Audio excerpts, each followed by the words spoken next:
ইয়াসিবার চোখের সামনে দিয়ে অন্য একটা মেয়েকে নিয়ে তাদেরই বেডরুমে গিয়ে দরজা লক করে দিল আফরিদ। তা দেখে নীরবে অশ্রু বিসর্জন দিচ্ছে ইয়াসিবা।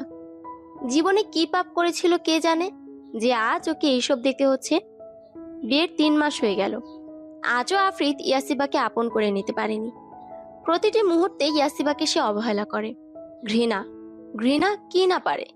মুহূর্তেই 2 বছরের ভালোবাসা ঘৃণার ভয়ঙ্কর আস্তরণ পরে ঢেকে গেছে। ভালোবাসাটা ডুবে গেছে ঘৃণার ডোবায়। তুই আমার রক্ষিতা, বুঝেছিস? সবাই তাই জানে, আর সারা জীবন তাই থাকবি। আমার জীবনে কোনো দিন তোর ঠাঁই হবে না। বিয়ে করেছি শুধু তোকে শাস্তি দেবার জন্য। আর যদি কোনো দিন আমার লাইফে ইন্টারফেয়ার করিস, তোকে একদম মেরে ফেলবো। কথাগুলো বলে এক প্রকার গটগট করে চলে গেল আফরিদ। ফ্লোরে পড়ে অঝোর ধারা কাঁদছে ইয়াসিবা। একটু নড়াচড়ার শক্তিও নেই। একটু আগে আফরিদ বেল্ট দিয়ে ইচ্ছা মতো আঘাত করেছে ইয়াসিবার শরীরে, কিন্তু হৃদয়ের আঘাতের ব্যথার কাছে এই ব্যথা কিছুই না। তার হৃদয়টা যে প্রতি মুহূর্তে ক্ষত বিক্ষত হতে থাকে, আর তার একমাত্র কারণ আফরিদ। পুরো নাম আফরিদ চৌধুরী, ডক্টর সে, নিজের হাসপাতাল আছে, দেখতে মাশাআল্লাহ যে কোনো মেয়ের স্বপ্ন পুরুষের মতো। আর ইয়াসিবা হলো ওর স্ত্রী। ভাবছেন তো, ইয়াসিবা যদি ওর স্ত্রী হয়ে থাকে তাহলে রক্ষিতা কেন বলল? জানবেন, সব জানবেন আস্তে আস্তে। এই কেমন জীবন দিলে তুমি আমায় খোদা, না পারি বলতে না পারি সইতে। আর কত সহ্য করব হে খোদা, আমাকে পথ দেখাও তুমি খোদা, পথ দেখাও। কথাগুলো বলে ঠুকরে কেঁদে ওঠে ইয়াসিবা। কাঁদতে কাঁদতে একসময় ফ্লোরেই ঘুমিয়ে পড়ল সে। একটু আগে প্রায় 1 ঘন্টা পর মেয়েটাকে নিয়ে রুম থেকে বের হয়ে আসলো আফরিদ। মেয়েটা আফরিদের গা ঘেঁষে হেলে দুলে হাঁটছে। এসব দেখে ইয়াসিবা কাঁদতে কাঁদতে আফরিদকে বলে, আমি জানি আপনি এমন না, তাহলে নিজেকে খারাপ প্রমাণ করতে চান কেন? আমি জানি আপনি এসব আমাকে দেখিয়ে কষ্ট দেবার জন্য করছেন।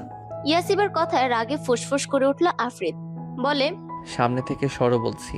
আর আমি তোমাকে দেখানোর জন্য কিছুই করছি না। আমি এরকমই। So just shut up and leave. না, আমি কোথাও যাব না। আপনি এই মেয়েকে নিয়ে কোথাও যেতে পারবেন না। আমি আপনার স্ত্রী।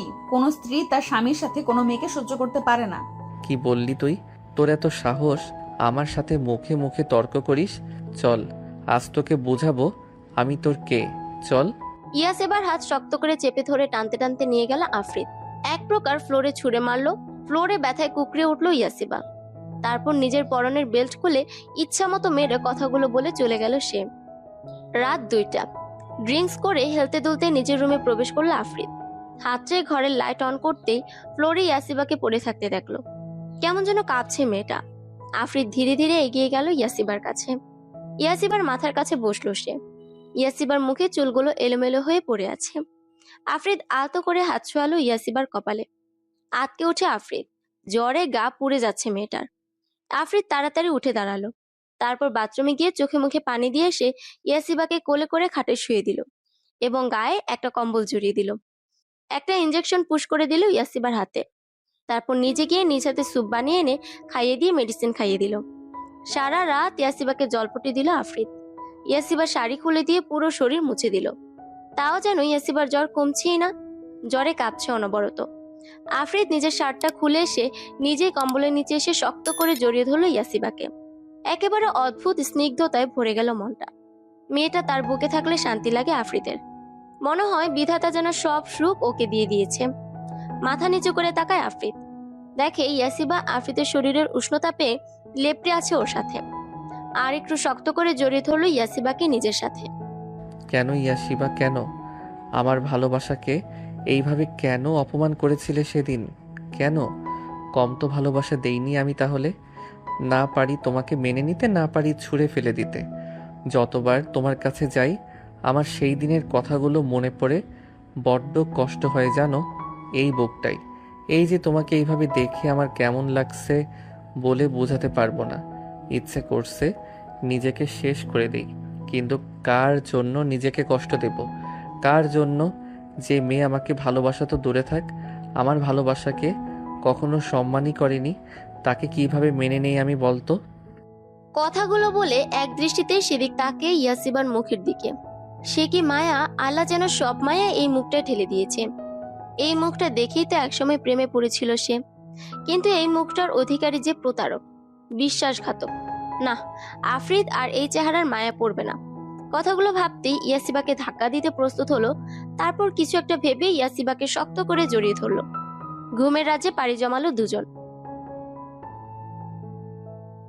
দূর থেকে আজানের ধ্বনি ভেসে আসছে। এখনো বাহিরে অন্ধকার বলতে গেলে, শীতের মৌসুম, তাই একেবারেই অন্ধকার বলতে গেলে। কুয়াশায় চারিদিকে কিছুই দেখা যাচ্ছে না। এই কনকনে শীতে বারান্দার রেলিং ধরে দাঁড়িয়ে আছে ইয়াসিবা। জীবনটা তার বড্ড এলোমেলো। ভালোবাসার মানুষটি কাছে থাকতো, তার থেকে দূরে সে। মাঝে মাঝে বড্ড অসহায় মনে হয় নিজেকে। জীবনটা তো এরকম ছন্নছাড়া না হলেও পারতো। কেন এমনটা হলো? কি দোষ করেছিল সে? আফরিদকে ভালোই তো বেসেছিল, এটাই কি তার দোষ? ভাবতেই দুফোঁটা অশ্রু গড়িয়ে পড়ল। এখানে কি করছো? হঠাৎ আফরিদের কথা দ্রুত চোখ মুছে নিল ইয়াসিবা। না কিছু না, এমনি ভালো লাগছিল না। এইরকম কনকনে ঠান্ডায় সোয়েটার না পরে কেন এসেছো? এইভাবে এসে অসুখ বাদালেই ভাবছো আমি তোমাকে শাস্তি দেব না, সেটা কখনোই হবে না। না, আমি এরকম কখনোই ভাবিনি। আমার ভালো মতো জানা আছে তুমি কি ভাবতে পারো। তুমি শুধু ভাবতে পারো কিভাবে বড়লোক ছেলেদের ফাঁসানো যায়। দাঁতে দাঁত চেপে বলল আফরিদ। মুহূর্তে চোখ জোড়া জলে ভরে উঠল ইয়াসিবার। ছলছল নয়নে তাকালো আফরিদের দিকে। করুণ সে চাহনি। ইয়াসিবার ছলছলে নয়নের করুণ চাহনির তেজ সহ্য করতে পারে না আফরিদ। কেমন যেন দুর্বল হয়ে পড়ে সে চাহনির উপর। তাড়াতাড়ি নিজের চোখ সরিয়ে নিল সে। তা দেখে জলভরা নয়নেই হাসলো ইয়াসিবা। বলল, আজও আপনি আমার জলভরা নয়নের করুণ চাহনি সহ্য করতে অক্ষম আফরিদ। চমকে সম্মুখে তাকায় আফরিদ। ছলছলে নয়নে তার মায়াবতী যে তার দিকে তাকিয়ে। না, আর একবার দ্বিতীয় ভুল সে কিছুতেই করবে না। সে ইয়াসিবাকে শুধু কষ্ট দিতে বিয়ে করেছে, শুধুই কষ্ট। তোমার ফালতু কথা অফ করে গায়ে সোয়েটার জড়িয়ে নাও, তারপর নাস্তা বানাও। আমার শীত করছে না। সেটাকে আমি তোমার থেকে জিজ্ঞেস করেছি? চিন্তা যখন হয় তখন সরাসরি বললেই তো পারেন। আমি কখনোই তোমাকে নিয়ে চিন্তা করি না। আমাকে আফরিদ ভেবো না যে সব সময় তোমার আগে পিছে ঘুরবে আর তোমার কষ্টে তার বুক জ্বলবে। সেই আফরিদকে অনেক আগেই তুমি নিজ হাতে মেরে মাটি চাপা দিয়ে দিয়েছো।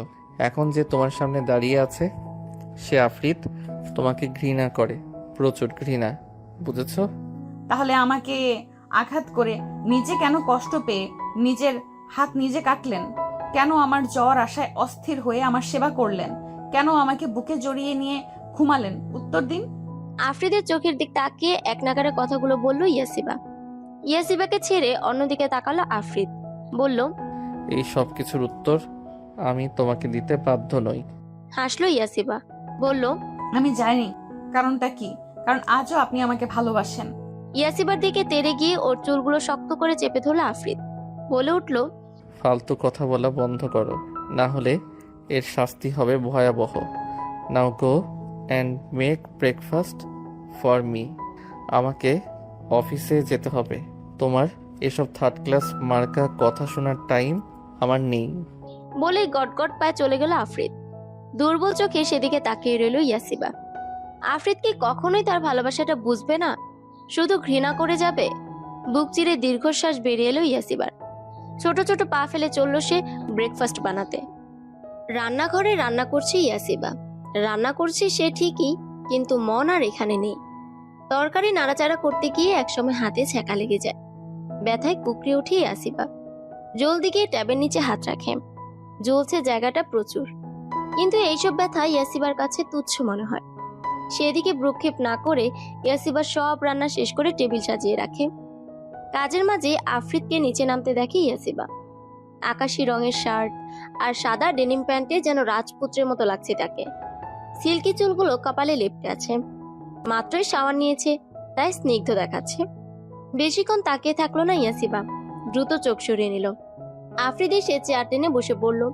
ইয়াসিবা তাকে খাবার বেড়ে দিল। আফরিদ একবার খাবারের প্লেটের দিকে তাকিয়ে আবার ইয়াসিবার দিকে তাকালো। তার বলতে ইচ্ছে করছে, ইয়াসিবা আমার পাশে বসে খাও। কিন্তু চেয়েও বলতে পারছে না সে। কিছুক্ষণ স্থির হয়ে বসে থেকে খাবার খাওয়া শুরু করলো, কিন্তু খাবার গলা দিয়ে নামছে না। ভালোবাসার মানুষটি যদি সামনে না খেয়ে দাঁড়িয়ে থাকে, এই বা খেতে পারে?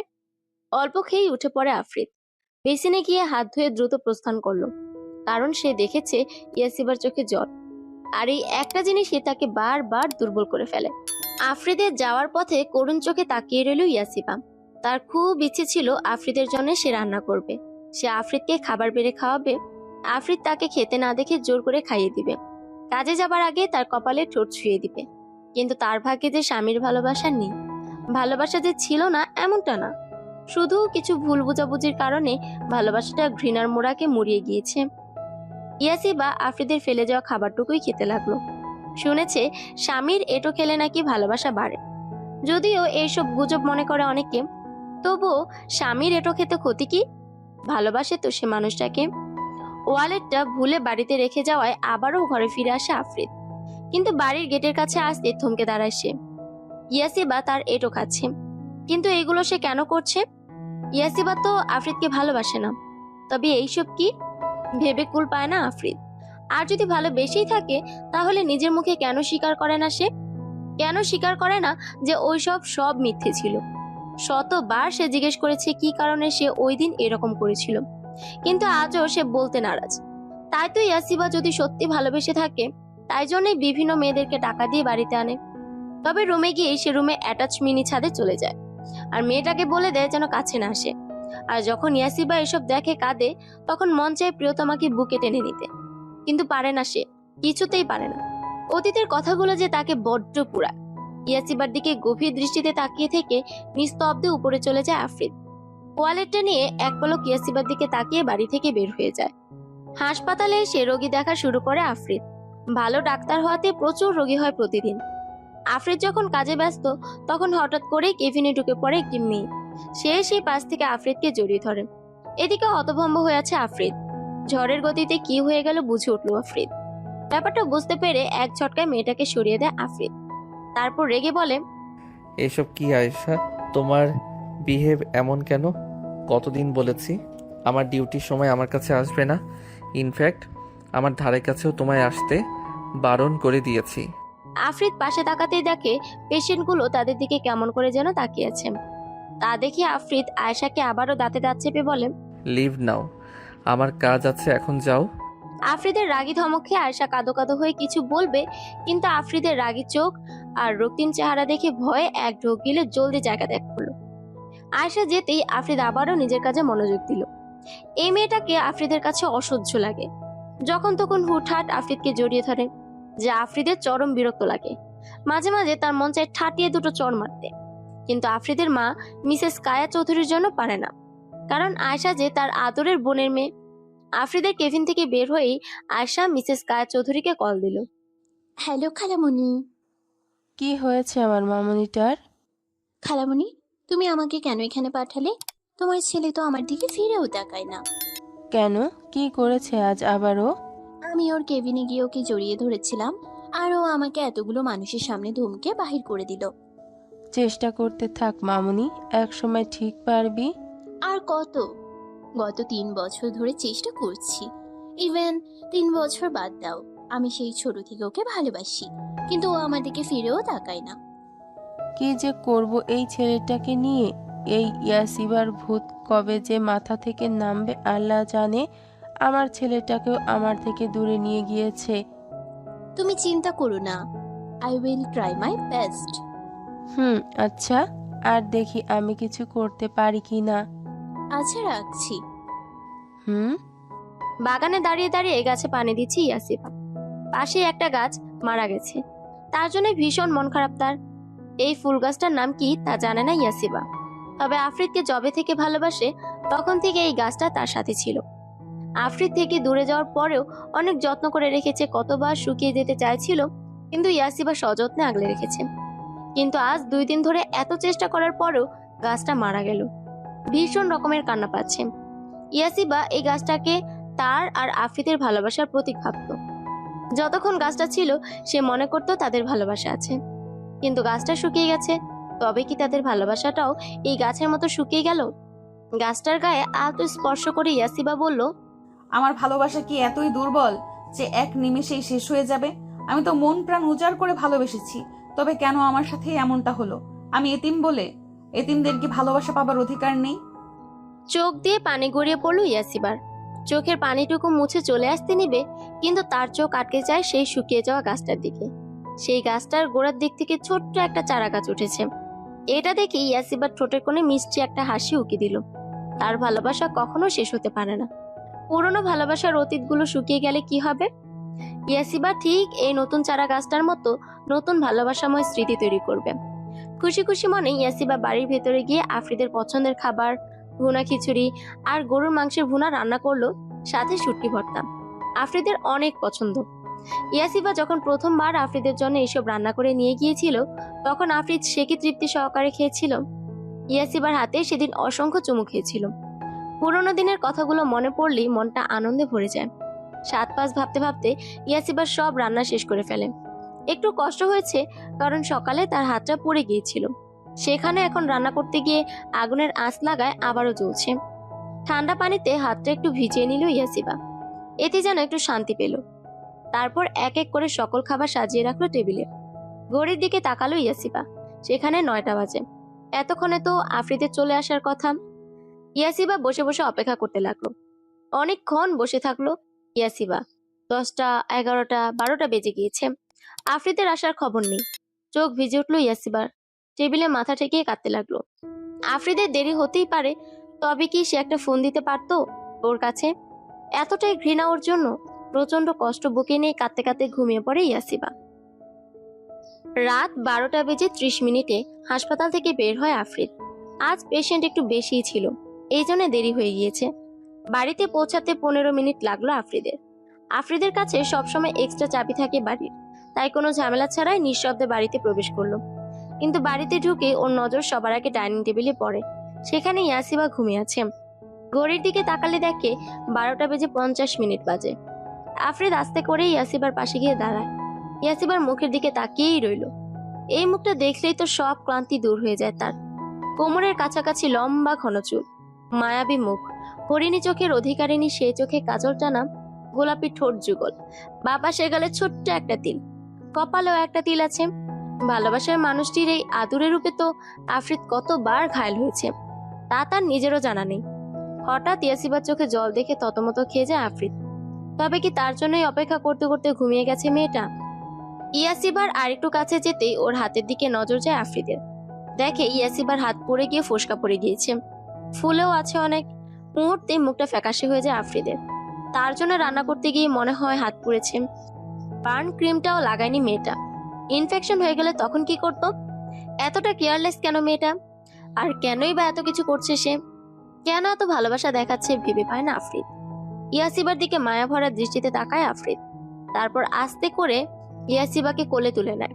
আর এদিকে ইয়াসিবার ঘুম অনেক হালকা, যার কারণে সে জেগে যায়। হালকা চোখ মেলে, সে দেখে আফ্রিদ তাকে কোলে নিয়ে হাঁটছে। ইচ্ছে করে চোখ দুটো বন্ধ করে নেয় ইয়াসিবা। হোক না কিছু মিথ্যে অভিনয়, যেই অভিনয় করে প্রিয় মানুষটির ভালোবাসাময় ছোঁয়া পাওয়া যায়। ইয়াসিবাকে নিয়ে রুমে এসে বিছানায় শুয়ে দেয় আফ্রিদ। হাতটার অবস্থা অনেক খারাপ, মেডিসিন লাগাতে হবে, তাই উঠে দাঁড়াতে নেয় আফ্রিদ। কিন্তু পারে না, কারণ ইয়াসিবা তার শার্ট শক্ত করে খামচে ধরে রেখেছে। ইয়াসিবা ইচ্ছে করেই ধরে রেখেছে। মনে মনে এক রাশ অভিমান করে থাকলেও আফ্রিদকে কাছে পেয়ে দূরে যেতে দিতেও চাইছে না ইয়াসিবা। ইয়াসিবার চোখ দিয়ে অভিমানের অশ্রুধারা বইতে লাগলো। আফ্রিদ বুঝতে পেরেছে ইয়াসিবা সজাগ আছে। ওর চোখের জলরাশিগুলো মুক্তের মতো জল জল করছে। ইয়াসিবার দিকে খানিক তাকিয়ে থেকে আস্তে করে বলে আফ্রিদ, ছাড়ো আমাকে। বলেই আরো শক্ত করে আঁকড়ে ধরে আফ্রিদকে ইয়াসিবা। কি? ছাড়ো আমাকে একটু। আমি এখানেই আছি, কোথাও যাচ্ছি না, শুধু যাব আর আসবো। আফ্রিদের কথায় আশ্বস্ত হয়ে ওকে ছেড়ে দেয় ইয়াসিবা। চোখ খুলে অন্যদিকে তাকিয়ে রইল। আফ্রিদ গিয়ে ফার্স্ট এড বক্সটা নিয়ে এসে ইয়াসিবার পাশে বসলো। আর সেটাই ইয়াসিবা বুঝতে পেরেও তাকালো না ওর দিকে। আফ্রিদ ইয়াসিবার পোড়া হাতটায় হালকা হাত ছোঁয়াতেই চমকে ওঠে। হাতটি সরিয়ে নিতে চাই ইয়াসিবা, কিন্তু তার আগেই ওর হাতটা খপ করে ধরে ফেলে আফ্রিদ। ইয়াসিবা কাপা গলায় জিজ্ঞেস করে, কি করছেন? কি হাত ধরছেন কেন? কেন আমি হাত ধরতে পারি না? আমি সেটা কখন বললাম? তো কি বোঝাতে চাইছো তুমি? আমি তোমার হাজবেন্ড, আমার অধিকার আছে তোমাকে ছোঁয়ার। হ্যাঁ আমি জানি।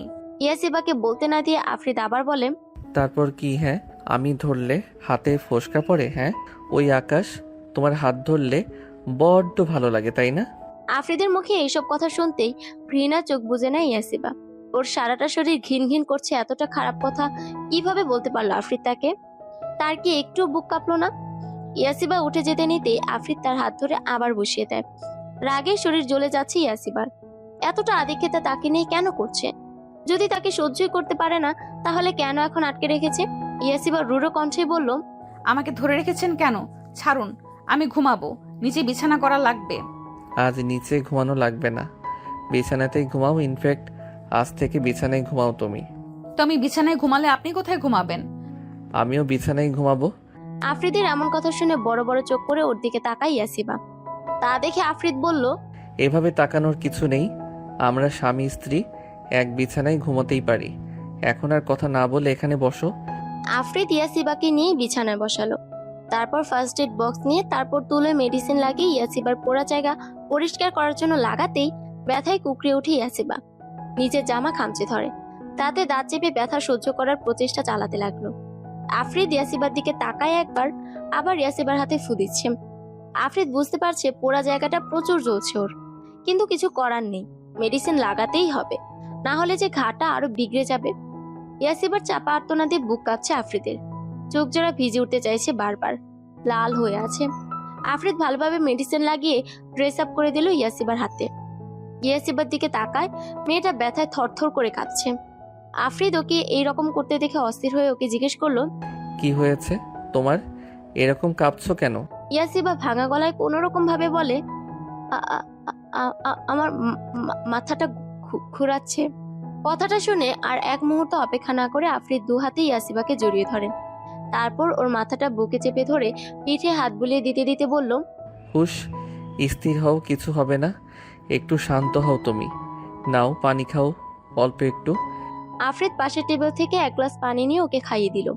ইয়াসিবা একটু স্থির হতে আফ্রিদ ওকে শুয়ে দিল। তারপরে উঠে যেতে নিতে ইয়াসিবা ওর হাত ধরতে আফ্রিদ বলল, নিচে যাচ্ছি খাবার আনতে, এখনই চলে আসবো। ইয়াসিবা থেকে নিজেকে ছাড়িয়ে নিয়ে আফ্রিদ দ্রুত নিচে গিয়ে খাবার নিয়ে আসে। দুজনের জন্যই এনেছে। নিজের পছন্দের খাবারগুলো দেখে খাওয়ার লোভ সামলাতে পারছে না আফ্রিদ। রুমে এসে ইয়াসিবাকে আস্তে করে ওঠাতে গিয়েই ওর পিঠে আফ্রিদের হাতের চাপ লাগায় ব্যথা পায় ইয়াসিবা, তাই আহ করে ওঠে। কারণ কাল বেল্ট দিয়ে মারার কারণে এখনো ওর অনেক জায়গায় ব্যথা রয়ে গেছে। ইয়াসিবাকে এরকম আর্তনাদ করতে দেখে বুঝতে বাকি রইল না আফ্রিদের কালকের মারের জন্য শরীর এখনো ব্যথা আছে। আফ্রিদ ইয়াসিবাকে আস্তে আস্তে খাওয়াতে থাকে, সাথে নিজেও খাচ্ছে। খাওয়া দাওয়া শেষে প্লেটগুলো সরিয়ে রাখে আফ্রিদ। ইয়াসিবা বালিশে হেলান দিয়ে বসে আছে চোখ বুজে। আফ্রিদ হাতে মলম নিয়ে ইয়াসিবার কাছে আসলো।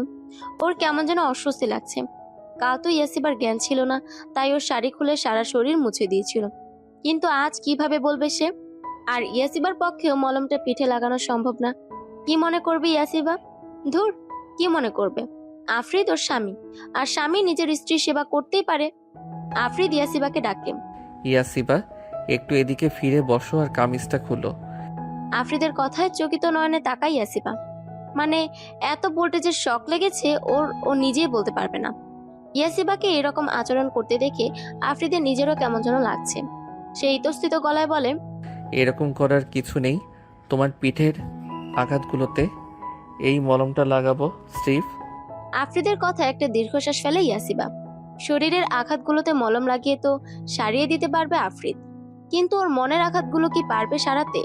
তাচ্ছিল্য হেসে ইয়াসিবা বলল, তার কোনো দরকার নেই, আপনি ঘুমিয়ে পড়ুন, অনেক রাত হয়ে গিয়েছে। আফ্রিদের প্রচুর রাগ হলো কথাটা শুনে। সে থমকে বলল, বেশি মাতব্বরি কে করতে বলেছে তোমাকে? যা করতে বলেছি করো। আফ্রিদের ধমকে কেঁপে ওঠে ইয়াসিবা। ভীত চোখে একবার তাকায় আফ্রিদের দিকে, দেখে আফ্রিদ ওর দিকে রাগি চোখে তাকিয়ে আছে। ভয়ে ইয়াসিবা একটানে কম্বলটা নিয়ে নিজেকে মুড়িয়ে ফেলে, পা থেকে মাথা অবধি। এদিকে ইয়াসিবাকে এমন কাণ্ড করতে দেখে আফ্রিদ খানিক স্তব্ধ চোখে তাকিয়ে রইল, তারপর নিঃশব্দে হেসে দিল। বিড়বিড় করে বলল, পাগলামিটা আজও আমার রাগী চোখ দেখে এতটা ভয় পায়। ওয়াশরুমে গিয়ে স্থির হয়ে আছে ইয়াসিবা। গাল দুটো লাল হয়ে ফুলে উঠেছে লজ্জায়। আফ্রিদ তাকে ধমকে ওয়াশরুমে পাঠিয়েছে, বলেছে কামিজটা চেঞ্জ করে আসতে, পিঠে মেডিসিন লাগাবে সে। কিন্তু ওয়াশরুমে এসে সে টাওয়ালটা গায়ে জড়িয়ে এখন লজ্জায় লাল নীল হয়ে বসে আছে ইয়াসিবা। নিজের কাছে নিজের লজ্জা লাগছে তার। তাহলে আফ্রিদের কাছে যাবে কিভাবে ভেবে পাচ্ছে না ইয়াসিবা, তাই থম মেরে বসে আছে। অনেকক্ষণ যাবৎ অপেক্ষা করেও ইয়াসিবাকে আসতে না দেখে কপালে শুকনো ভাঁজ পড়ে আফ্রিদের। মেয়েটা এতক্ষণ করছেটা কি ভেবে পাচ্ছে না সে। বিছানা ছেড়ে উঠে দাঁড়ায় আফ্রিদ। তারপর ওয়াশরুমের সামনে গিয়ে দরজায় নক করে বলল, ইয়াশিবা, কি হয়েছে তোমার? আর কতক্ষণ লাগবে? অনেক রাত হয়েছে, মেডিসিন লাগিয়ে ঘুমাতেও হবে। এমনিতেও তোমার শরীর ভালো নেই ইয়াশিবা। আফ্রিদের ডাকে কেঁপে ওঠে ইয়াসিবা। তারপর আস্তে করে জবাব দেয়, আপনি যান, আমি আসছি। জলদি এসো। আফ্রিদ গিয়ে বিছানায় ল্যাপটপ নিয়ে বসলো। এদিকে খানিক বাদে বের হয়ে আসে ইয়াসিবা, গায়ে টাওয়াল জড়ানো। ওই যে লম্বা কোটের মতো এক ধরনের টাওয়াল থাকে মনে হয়, বাচ্চা বলে ওটাকে। তারপরেই বের হয়ে আসে, গুটি গুটি পায়ে গিয়ে আফ্রিদের সামনে দাঁড়ায়। আর আফ্রিদ তো হাঁ করে তাকিয়ে আছে। কতটা স্নিগ্ধ দেখাচ্ছে তার মায়াপরীকে। চোখে মুখে মনে হয় পানি দিয়েছে, তাই বিন্দু বিন্দু পানি জমে আছে। সামনের ছোট চুলগুলো ভেজা, আর মুখে কপালে লেপটে আছে। এক ধ্যানে তাকিয়ে রইল আফ্রিদ। আফ্রিদকে এইভাবে তাকিয়ে থাকতে দেখে ইয়াসিবা লজ্জায় যেন পারে না মাটি খুঁড়ে তার মধ্যে ঢুকে যেতে। ইয়াসিবা হালকা একটু কাশি দিয়ে ওঠে, আর কাশির আওয়াজে আফ্রিদের ধ্যান ভাঙে।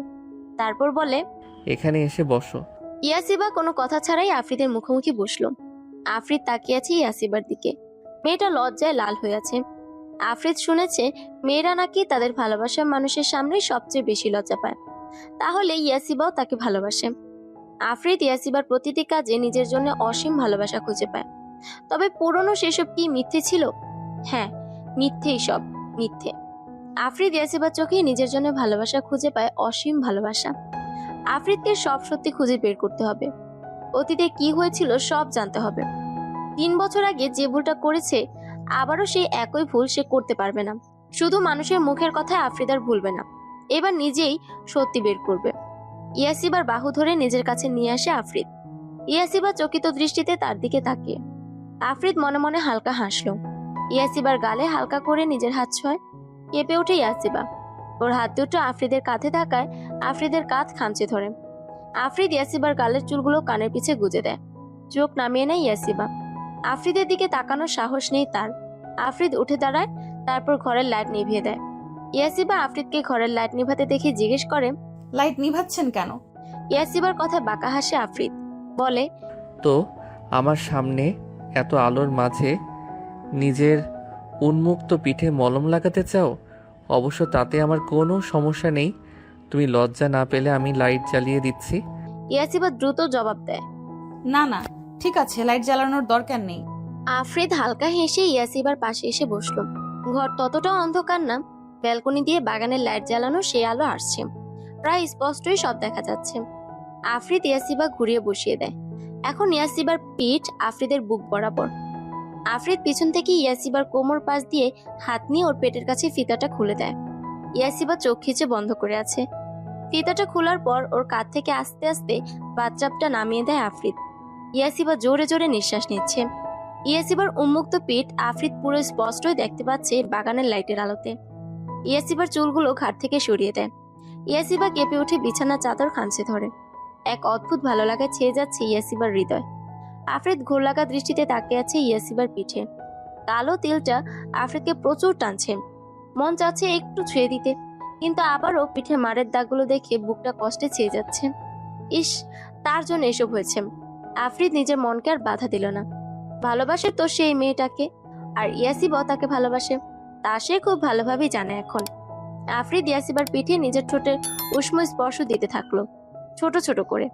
এদিকে ইয়াসিবার জান যায় যায় অবস্থা। আফ্রিদ কি করছে? অসহ্য সুখে সে তো মরেই যাবে। আচ্ছা, আফ্রিদ কি মন থেকে তার কাছে আসছে, নাকি ঘোরের মাঝে এসব করছে? কথাটা ভাবতে নিজের বাচ্চাটা নিজের শরীরে জড়িয়ে আফ্রিদের দিকে ঘুরে বসে ইয়াসিবা। এদিকে ইয়াসিবাকে এমন করতে দেখে আফ্রিদ নিশ্চুপ দৃষ্টিতে তাকিয়ে আছে। ইয়াসিবা কাপা গলায় বলল, আপনি আসলে কি? আফ্রিদ বুঝতে পারছে ইয়াসিবা কি বলতে চাইছে। ইয়াসিবা তার এহেন বিহেভে একটু শক খেয়েছে। আফ্রিদ নেশা ধরা গলায় বলল, আমি জানি তুমি কি ভাবছো। আমি কোনো ফর্মালিটিস পছন্দ করি না। আমি তোমার স্বামী, আর তোমাকে নিজের মতো করে ভালোবাসার অধিকারও আমার আছে। তুমি কি আমায় সেই অধিকার দিবে না? আফ্রিদের কথাই ইয়াসিবার চোখে পানি চলে আসলো। তবে কি আফ্রিদ তাকে ক্ষমা করে দিয়েছে? তাকে বিশ্বাস করেছে যে আগের কোনো কিছুই ইয়াসিবা ইচ্ছে করে করেনি? ইয়াসিবা ধরা গলায় বলল, আপনি আমার স্বামী, আমাকে ভালোবাসা শাসন করার সব কিছুর অধিকারই আপনার আছে। তারপর আবার আফ্রিদের হাত দুটো ধরে বলে, আপনি শুধু আমাকে ভালোবাসুন আর বিশ্বাস করুন। আমি সত্যি বলছি, ওসব আমি ইচ্ছে করে কিছুই করিনি। আপনাকে আমি অনেক ভালোবাসি। আপনি ছেড়ে অন্য কারো কাছে যাওয়ার কল্পনাও করতে পারি না। ইয়াসিবা হু হু করে কেঁদে দিল। আফরিদ ইয়াসিবার চোখে পানি দেখে আফরিদ নিজেরও চোখে পানি চলে এসেছে। না, এই মেয়েটা কখনোই তাকে ঠকাতে পারে না। আফরিদ ইয়াসিবাকে হ্যাচকা টানে নিজের বুকে নিয়ে আসে। তারপর ইয়াসিবার মাথাটা নিজের বুকে চেপে ধরে বলে, হুশ, আর কেঁদো না। আমি আর তোমাকে কষ্ট দিব না। আমি তোমাকে বিশ্বাস করি ইয়াশিবা, আর অনেক ভালোবাসি। কিন্তু কি কারণে তুমি 3 বছর আগে সেসব করেছিলে বলো আমাকে ইয়াশিবা? ইয়াসিবা কাঁদতে কাঁদতেই বলে, আমি বলতে পারবো না আপনাকে। আমাকে মাফ করুন। এই কথাটা না হয় অজানাই থাক। এটা আমাকে বলতে বলবেন না প্লিজ। আফরিদ বুঝতে পারলো এর পিছনে অনেক বড় একটা কারণ আছে, যেটা ইয়াসিবা বলতে চাইছে না। আফরিদ আর জোর করলো না ইয়াসিবাকে। মেয়েটা এমনিতে অসুস্থ। আফরিদ ইয়াসিবার মাথায় হাত বুলিয়ে দিতে লাগলো। বলল, হুশ, আর কাঁদবে না। আজ থেকে তোমার চোখে আমি আর পানি আসতে দিব না। তোমাকে এতটা ভালোবাসা দিব যে তুমি আগের সব বিষাক্ত স্মৃতি ভুলে যাবে। ইয়াসিবাকে অনেক বুঝিয়ে শুনে স্থির করে ওর পিঠে মেডিসিন লাগিয়ে দিল। তারপর নিজে শুয়ে তারপর ইয়াসিবাকে বুকে টেনে নিয়ে ওর মাথায় হাত বুলিয়ে দিতে লাগলো। ইয়াসিবা আজ খুশিতে আত্মহারা।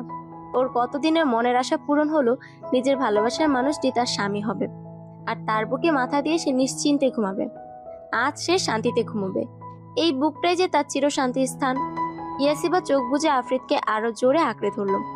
আফরিদও ইয়াসিবার কপালে চুমু খেয়ে চোখ বুজে ঘুমানোর চেষ্টা করতে লাগলো। সেও ঘুমাবে। অনেকদিন পর আজ মনটা অনেক হালকা লাগছে তার। আজ সে সুখী, পৃথিবীর বুকে চিরসুখী। সকালের কারো মিষ্টটাকে ঘুমো ঘুমো চোখ দুটো মেলে তাকায় ইয়াসিবা। পরক্ষণে সামনের মানুষটিকে দেখি তার চেহারায় যেন একটা প্রাপ্তির হাসি ফুটে উঠল। আজ কতটা দিন পর সে আগের আফরিদকে দেখতে পাচ্ছে। ইয়াসিবাকে নিজের দিকে এইভাবে তাকিয়ে থাকতে দেখে আফরিদ কিঞ্চিত হাসলো। তারপর আলতো হাতে ইয়াসিবার গাল স্পর্শ করলো। ইয়াসিবা আবেশে চোখ বুজে নিল। এই মানুষটার এই আলতো হাতে স্পর্শটাও যে ইয়াসিবাকে স্বর্গীয় সুখ প্রদান করে, তাকে সে জানে। আমার ঘুম কুমারী উঠবেন না। আজকে সকালটা আল্লাহ তাআলার নাম নিয়ে শুরু করা যাক। আফরিদের কথা ইয়াসিবা চোখ খুলে প্রাপ্তির হাসি দিল। এইটাই তো সে চেয়েছিল খোদার দরবারে এতদিন। অবশেষে তার রব তার দিকে মুখ তুলে তাকিয়েছে। ইয়াসিবা ছোট বাচ্চাদের মতো আদর আদরের মুখ বানিয়ে দুহাত উপরে তুলে বাচ্চাদের মতো ভঙ্গি করে আফরিদকে বুঝালো যে তাকে কোলে নিয়ে ফ্রেশ করে আনতে। আফরিদ ইয়াসিবার কাণ্ড দেখে হেসে দিল। তারপর ইয়াসিবাকে কোলে তুলে নিয়ে ওর নাকে নাক ঘষে দিয়ে বলল, এত বড় হয়ে গেলে এখনো সে আগের বাচ্চা ইয়াসিবাই আছো? আমি আজীবন আপনার কাছে আগের ইয়াসিবা হয়েই থাকতে চাই, যে ইয়াসিবা আফরিদকে ভালোবেসেছিল। আচ্ছা। হ্যাঁ। আফরিদ ইয়াসিবাকে নিয়ে ওয়াশরুমে নামালো। ওকে সুন্দরভাবে ফ্রেশ করিয়ে দিয়ে দুজনে একসাথে অজু করে এসে নামাজ আদায় করে নিল। মসজিদ দূরে হয়, আফরিদ ঘরেই নামাজ পড়ল। নামাজ আদায় শেষে আফরিদ বলল, তুমি বারান্দায় যাও, আমি আসছি। কোথায় যাবেন? বললাম না আসছি। আচ্ছা। ইয়াসিবা বারান্দায় চলে গেল। শীতের ভোর হওয়াতে এখনো কুয়াশা কাটেনি, তবে ইয়াসিবার মনের কুয়াশা কেটে গেছে। মৃদুমন্দ বাতাস এসে ইয়াসিবার গা ছুঁয়ে যাচ্ছে। নামাজ পড়ায় আজ কতটা সতেজ লাগছে। দেখেই বোঝা যাচ্ছে কতটা খুশি আজ মেয়েটা। ইয়াসিবার চুলগুলো ছাড়া বিধায় কিছুক্ষণ পর পর হালকা করে দুলে উঠছে। আর উঠছে ইয়াসিবার শাড়ির আঁচল। এই হৃদয় কাঁপানো দৃশ্য কেই বা না চায় দেখতে।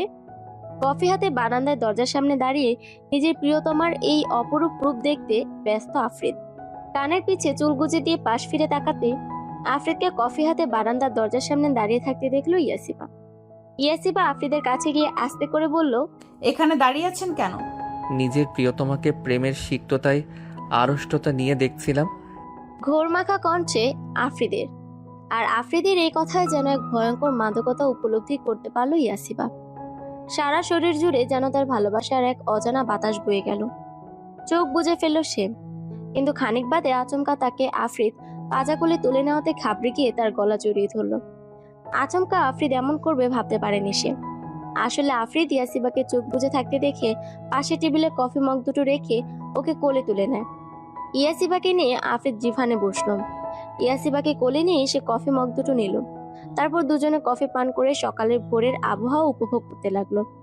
ইয়াসিবা কফি শেষ করে বসে আছে। আফরিদ ব্রুকুচকে তাকিয়ে আছে। সে ভেবে পায় না একটা মেয়ে এতটা গরম কফি কিভাবে খেতে পারে, যেখানে আফরিদ ছেলে হয়েও পারে না। আফরিদকে এভাবে তাকিয়ে থাকতে দেখি ইয়াসিবা বলে, কি হয়েছে? এভাবে তাকিয়ে আছেন কেন? দেখছি তোমায়। আমি কি করলাম? কিছুই করনি।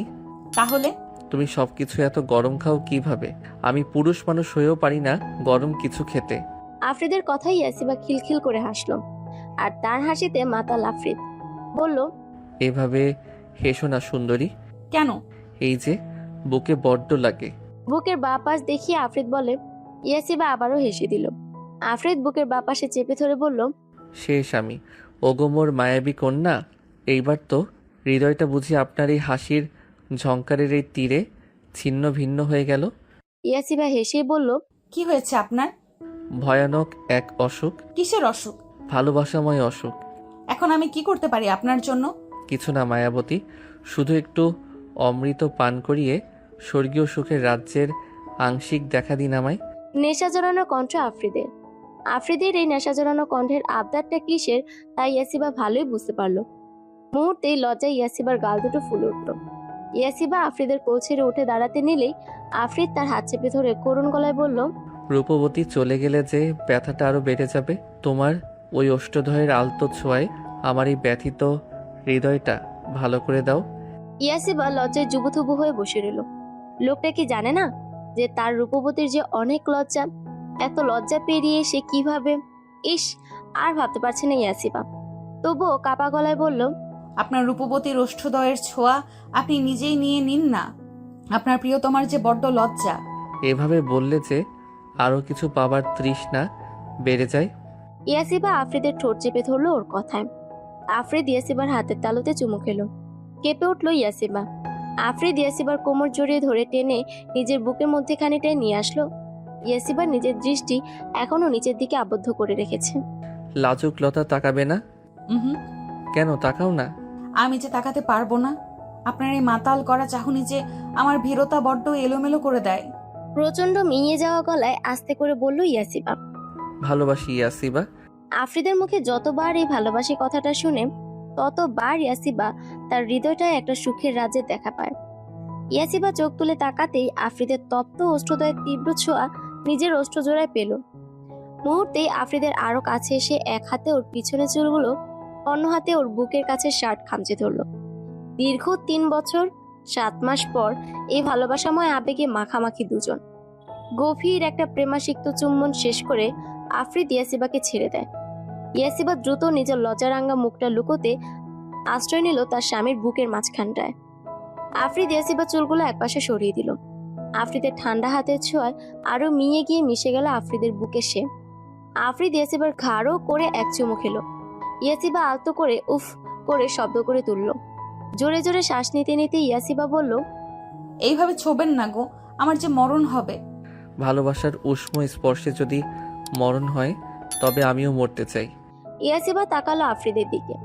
আফ্রিদের চোখ দুটো যেন তাকে বলছে, একটু তোর অধর জোড়ার ছোঁয়া দে না আমায়। আমি যে বড্ড কাঙাল, তোর ভালোবাসার কাঙাল। ইয়াসিবা ঝুঁকে এলো আফ্রিদের মুখের সামনে। মৃদু এসে আফ্রিদ নিজের চোখ বুজে নিল। ইয়াসিবা ভালোবাসা দিয়ে তপ্ত এক চুমু খেলো আফ্রিদের কপালে।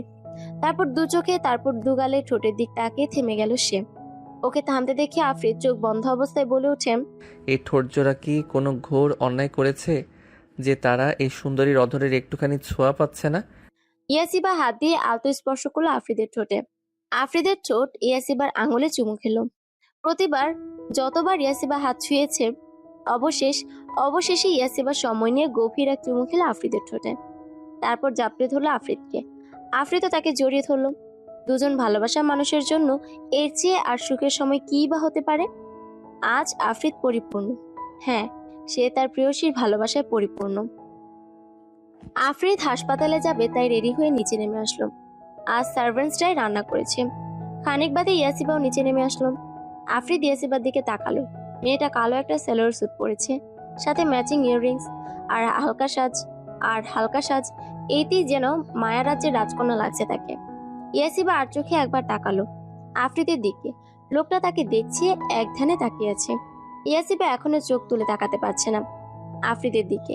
সকালের কথা মনে পড়লে ওর লজ্জায় শরীরে লোম দাঁড়িয়ে যায়। আফ্রিদ এগিয়ে এসে হাত বাড়ালো ইয়াসিবার দিকে, তারপর বলল, মাই বিউটিফুল ওয়াইফি, ক্যান আই? ইয়াসিবা হেসে আফ্রিদের হাতে হাত রাখলো। আফ্রিদ তাকে চেয়ারে বসিয়ে নিজে বসলো। তারপর এক প্লেটে খাবার বেড়ে নিজে খেলো, সাথে ইয়াসিবাকেও খাইয়ে দিল। খাওয়া দাওয়া শেষে দুজন বেরিয়ে গেল। আফরিদ গেল তার হাসপাতালে আর ইয়াসিবা গেল তার ভার্সিটিতে। আফরিদের হাসপাতাল আর ইয়াসিবার ভার্সিটি পাশাপাশি, যেতে মাত্র 2 মিনিটের মতো লাগে। ইয়াসিবা ভার্সিটিতে পৌঁছাতেই কোথা থেকে যেন আবিয়া দৌড়ে এসে জাপড়ে ধরলো ওকে। এতে ইয়াসিবা 2 কদম পিছিয়ে গেল। আবিয়া লাফাচ্ছে রীতিমতো। দোস্ত দোস্ত, আজ কতদিন পর তুই এলি, আই এম সো হ্যাপি। ইয়াসিবা বহু কষ্টে আবিয়াকে ছাড়িয়ে বলল, কেন হ্যাপি? আমাকে কি জীবনেও দেখিস নাই? এরকম করে বলছিস কেন? ও তো এমনি ছাগল পাগল কোথাকার। পিছন থেকে ইবাদের কথায় হেসে ফেলল ইয়াসিবা। ইবাদ এবার ইয়াসিবাকে বলে, কেমন আছিস? আলহামদুলিল্লাহ, তুই? আমি ভালো থাকি আর কিভাবে, তুই 2 দিন ছিলি না, এই পাগলকে সামলাতে সামলাতে আমার বেহাল দশা। ইবাদের কথায় আবিয়া খেপে গেল। তেরে এসে বলে, কি বললি তুই? আমাকে দুবার পাগল বলেছিস। শয়তান ছেলে, আজ তোর চুল ছিঁড়ে ফেলবো। আর এক মুহূর্ত না থেমে আবিয়া ইবাদের চুল ধরে টানতে লাগলো। আর ইবাদও কম যায় না, সেও আবিয়ার চুল ধরে টানতে লাগলো। এদিকে বিস্ময়কর চোখে তাকিয়েছে ইয়াসিবা। সে জানে এই দুটো সারাদিন ঝগড়া করে, তাই বলে ভার্সিটির মাঝে এইভাবে চুল ধরে টানাটানি করবে ভেবে পায় না ইয়াসিবা। কে বলবে এই দুটো ভার্সিটির স্টুডেন্ট। ইয়াসিবা দ্রুত গিয়ে দুটোকে আলাদা করলো। এখন ইবাদ আর আবিয়া মাথা ধরে দাঁড়িয়ে আছে। ইও, আমার মাথা এমন ঘুরে কেন? ঘুরবে না, চুলাচুলি করলে এমনই হবে। নাক মুখ কুচকে বলল ইয়াসিবা। দোস্ত, এই আবিয়া হাতিটা কি খায় আল্লাহই জানে, এত শক্তি হাতে। আহ, আমার মাথা। ভালো হয়েছে, এখন মন চাইতেছে দুটোকেই মাথা একসাথে করে ঠাস করে বাড়ি মারি। আবিয়া ইয়াসিবার কথায় গুরুত্ব না দিয়ে বলল, আচ্ছা দোস্ত শুন। ইয়াসিবা তাকালে আবিয়া আবার বলে, দোস্ত ক্রাশ খেয়েছি। হ্যাঁ, সে তো তুই প্রতিদিনই ওই খাস। না, এইবার সিরিয়াস ক্রাশ, জামাই বানানোর ইচ্ছা আছে। এদিকে আবিয়ার কথাগুলো শুনে ইবাদের মুখটা বেলুনের মতো চুপসে গেল। মেয়েটা কি বুঝে না যে ইবাদ তাকে কতটা ভালোবাসে? তাও কেন এমন করে সে? না, অনেক সুযোগ দিয়েছে সে, আর না, এবার যা করার সব সরাসরি করবে সে। এই মেয়ে বেশি তিরিং বিরিং করলে দরকার পড়লে হাত পা ভেঙে দিয়ে তাকে কোলে নিয়ে ঘুরবে। আবিয়া বলল, দোস্ত এত জোস পোলা। এমন করে বলছিস যেন কোন দেশের রাজা। রাজা কি, তার থেকেও হ্যান্ডসাম, ড্রেসিং উফ, পুরাই হিরো। জানিস কোথায় আছে সে এখন? প্রচন্ড বিরক্ত নিয়ে বলল ইয়াসিবা। আমি কিভাবে বলবো?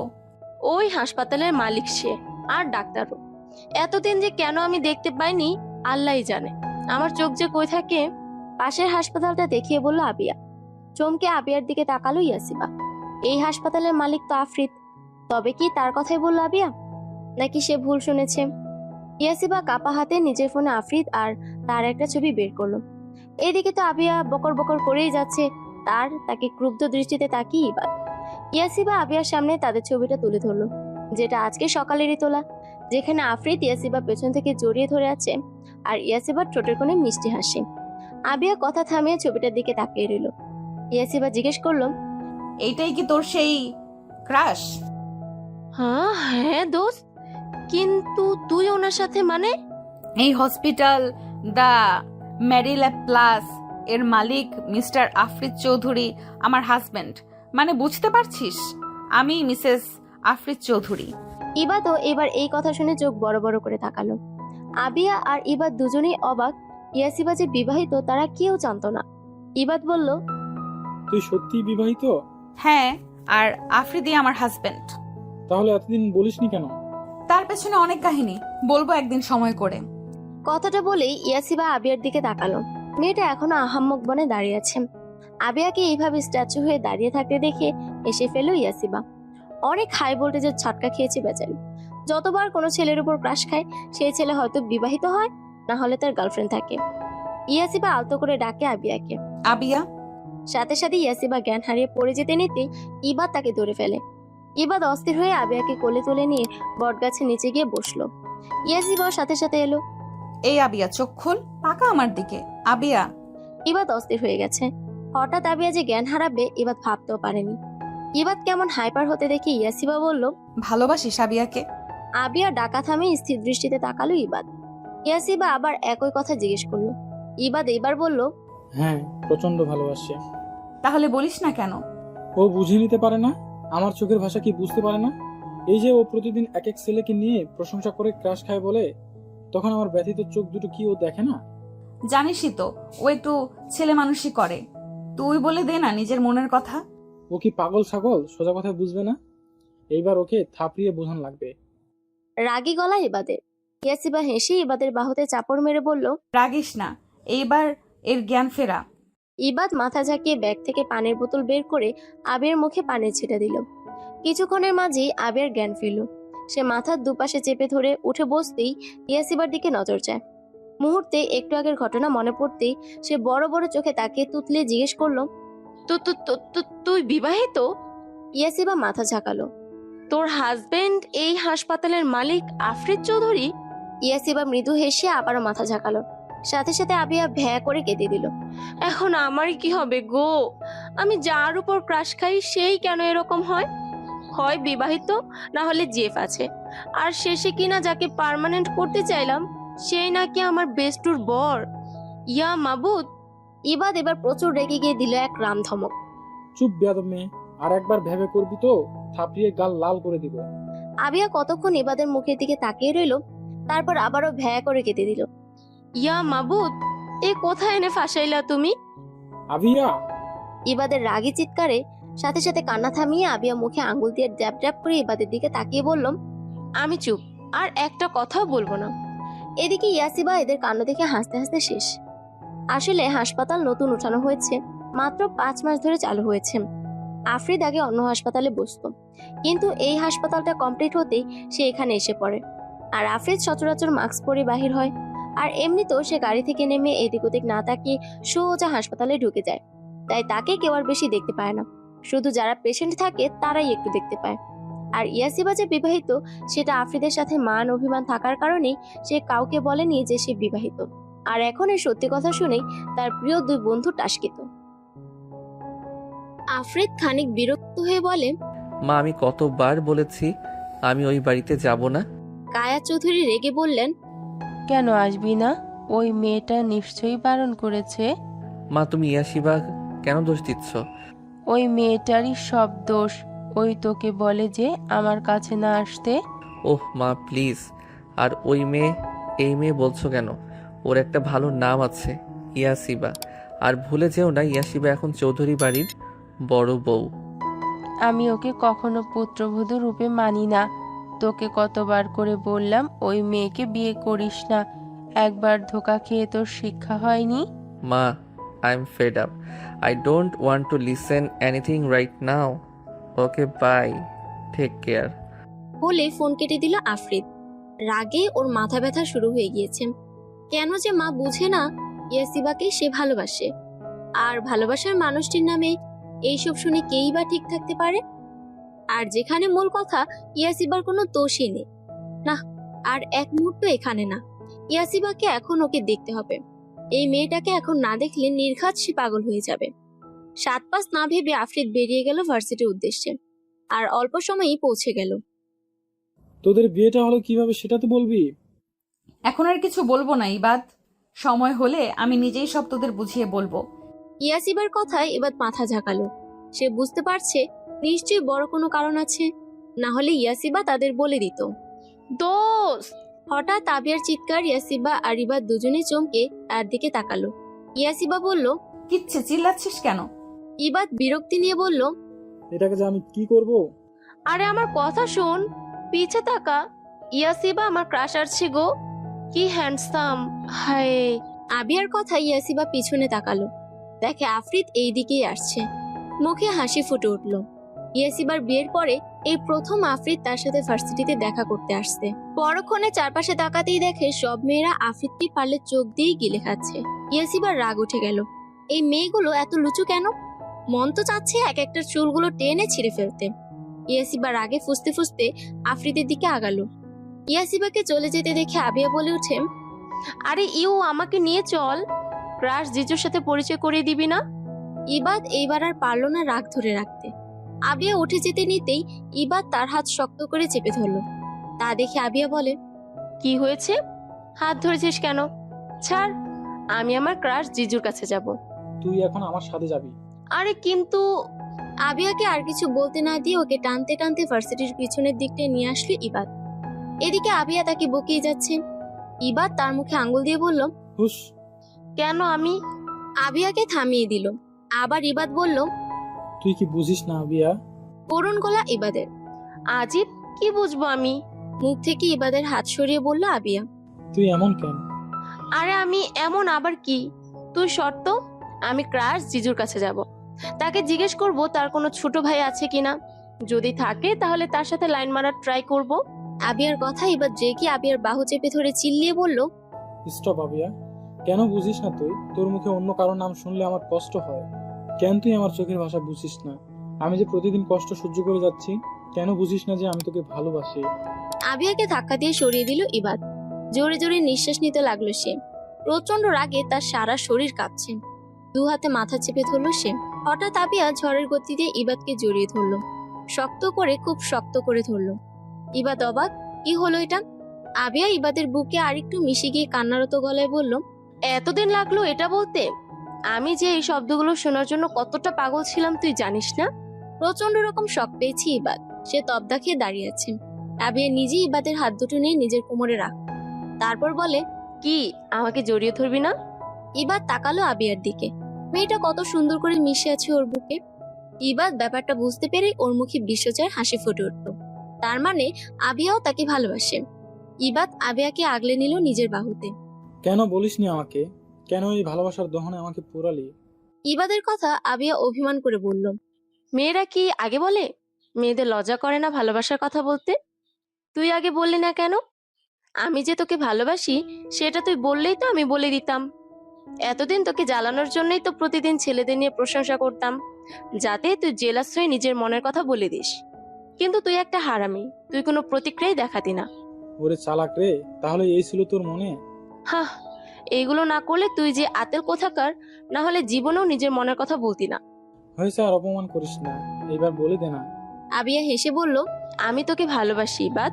আবিয়ার কথা ইবাদ ভ্রু কুঁচকে তাকালে আবিয়া বলে, কি? তুই বলে আর ডাকবি না, এখন থেকে তুমি, ঠিক আছে? আচ্ছা। পাগলি একটা। ইবাদ আবিয়া একে অপরকে আরো নিবিড় ভাবে জড়িয়ে ধরল। ইয়াসিবা বিড়বিড় করে আশেপাশে মেয়েগুলোকে বকতে বকতে আফ্রিদের কাছে এসে দাঁড়াতেই আফ্রিদের চিন্তিত মুখ ওর নজরে পড়ল। ইয়াসিবা অবাক হলো, কি হয়েছে তার? আফ্রিদের তাকে এত চিন্তিত লাগছে কেন বুঝতে পারছে না সে। ইয়াসিবা অস্থির হয়ে বলল, কি হয়েছে আফরিদ আপনার? আফ্রিদ কোনো কথা বলল না, শুধু হুট করে মাঠ ভরা স্টুডেন্টদের সামনে ইয়াসিবাকে জড়িয়ে ধরল। ইয়াসিবা এবার আরো চিন্তাগ্রস্ত হয়ে উঠল। লোকটার কি হলো কে জানে, এরকম আচরণ করছে কেন? ইয়াসিবার আশেপাশে চোখ যেতে দেখে সবাই তাদের দিকে তাকিয়ে আছে, আর মেয়েগুলোর তো চেহারা দেখার মতো হয়েছে। ইয়াসিবা মনে মনে খুশি হলো, যাক, দুজনেগুলো বুঝেছে যে আফ্রিদ শুধু তার। ইয়াসিবা এবার আফ্রিদের পিঠে হাত বুলিয়ে দিয়ে আস্তে করে বলল, কি হয়েছে আপনার? কি নিয়ে এত চিন্তিত আপনি? আমাকে বলুন। আফ্রিদ এতক্ষণ চোখ বুজেছিল, ইয়াসিবার কথায় চোখ তুলে তাকালো। চোখ খুলতে সে দেখে সবাই ওদের দেখছে, তাই সে ইয়াসিবাকে ছেড়ে দিয়ে ওর হাত ধরে নিয়ে যেতে যেতে বলল, চলো আমার সাথে। ইয়াসিবা কোনো কথা বলল না, চুপচাপ আফ্রিদের সাথে চলতে লাগলো। আফ্রিদ তাকে নিয়ে গাড়িতে উঠে বসলো, তারপর গাড়ি স্টার্ট দিল। গাড়ি চলছে আপন গতিতে। ইয়াসিবা কিছুই বলছে না, শুধু তাকিয়ে আছে আফ্রিদের মুখ পানে। কতটা প্রেশারাইজ দেখাচ্ছে তাকে। অনেকক্ষণ বাদে আফ্রিদ গাড়ি থামায়। ইয়াসিবা জানালা খুলে দিয়ে দেখে এটা একটা নদীর পাড়। প্রচন্ড সুন্দর আবহাওয়া, চারদিকে হিমেল বাতাস, নদীতে উত্তাল ঢেউ, পাখিদের কিচিরমিচির শত। ইয়াসিবা খুশি মনে আফ্রিদের দিকে তাকিয়ে বলে, আমরা এখানে কেন? আফ্রিদ কিচ্ছুটি না বলে শুধু জানালার কাজগুলো বন্ধ করে দিল। জানালা বন্ধ করে দেওয়াতে ইয়াসিবা অবাক হয়ে কিছু জিজ্ঞেস করতে নেবে, তার আগেই আফ্রিদ তাকে হ্যাচকা টানে নিজের কাছে এনে একটু অপেক্ষা না করে ইয়াসিবার ওষ্ঠদ্বয় নিজের ওষ্ঠদ্বয় দ্বারা আঁকড়ে ধরল। এদিকে ইয়াসিবা আকস্মিক ঘটনায় কিছুই বুঝতে পারছে না কি হচ্ছে। সে চোখ বড় বড় করে তাকিয়ে, কিন্তু যখন আফ্রিদের চুমু খাওয়ার তীব্রতা বৃদ্ধি পেল, ইয়াসিবা আবেশে চোখ বুজে ফেলল। নিজেও আরো আফ্রিদের বুকের মাঝে সিটিয়ে গেল। আফ্রিদকে নিজের সাথে আঁকড়ে ধরল। আফ্রিদ তো নিজের প্রিয়তমার অধর জোড়ার সুধা পানে ব্যস্ত।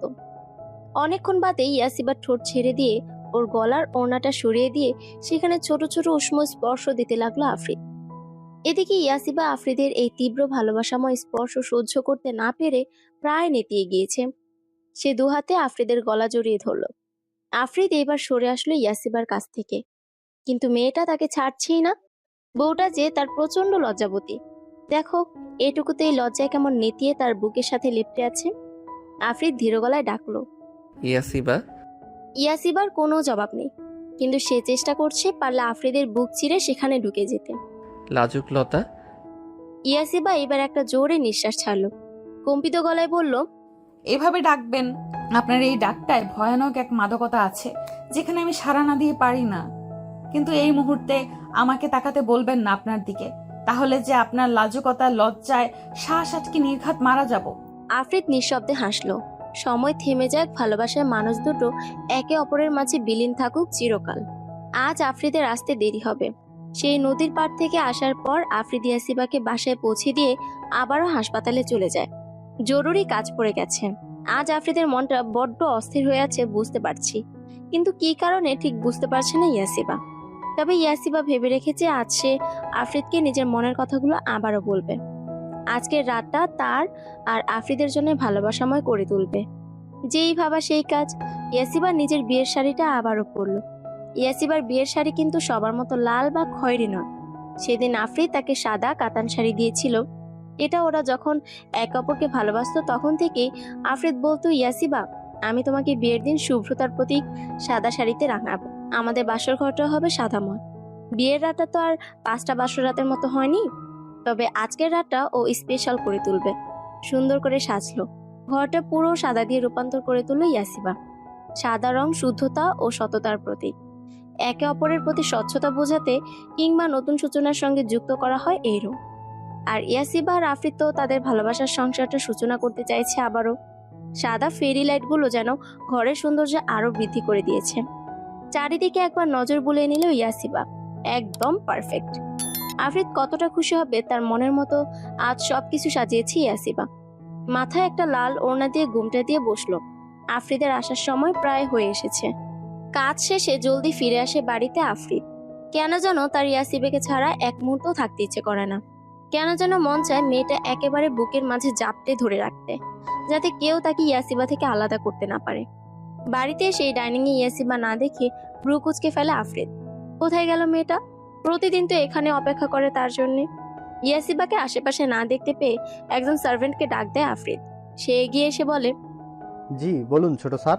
তোমাদের ম্যাম কোথায়? বিনিময়ে একটা চিরকুট এগিয়ে দেয় লোকটি আফ্রিদের দিকে। কিছুক্ষণ চিরকুটটার দিকে তাকিয়ে থেকে আফ্রিদ সার্ভেন্টকে চলে যেতে বলল। তারপর চিরকুটটা খুলে দেখে সেখানে গোটা গোটা অক্ষরে বেশ সুন্দর করে লেখা, খাবারটা খেয়ে উপরে আসবেন, তার আগে নয়। নিচের গেস্ট রুম থেকে হাত মুখ ধুয়ে তারপর খেয়ে দিয়ে আসেন। আফ্রিদ চিরকুটটা পরে কতক্ষণ আশেপাশে তাকালো। তার বউ করতে চাইছেটা কি কে জানে।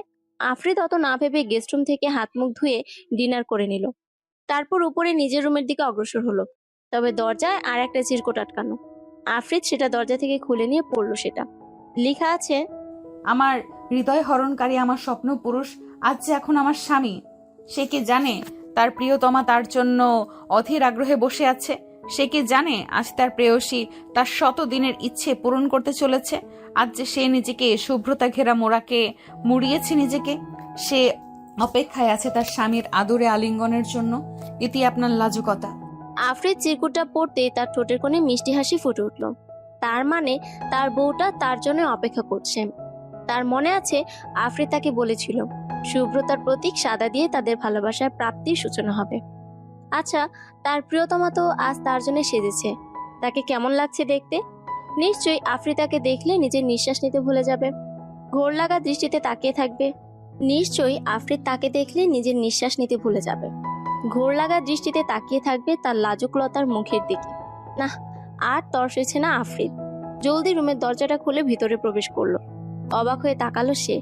যা ভেবেছিল তার থেকেও অভাবনীয় লাগছে চারপাশ দেখতে। ব্যালকনির কাঁচ পুরোটা খোলা, সেখানে সাদা পাতলা পর্দা যা বাতাসে উঠছে। পুরো রুম জুড়ে ফেরি লাইট, আর সেগুলোর সাথে তাদের এক এক মুহূর্তের ভালোবাসাময় স্মৃতি। আর্টিফিশিয়াল সাদা ফুল দিয়ে রুমটা সাজিয়েছে, ফুল আর ফেরি লাইটে ভরা।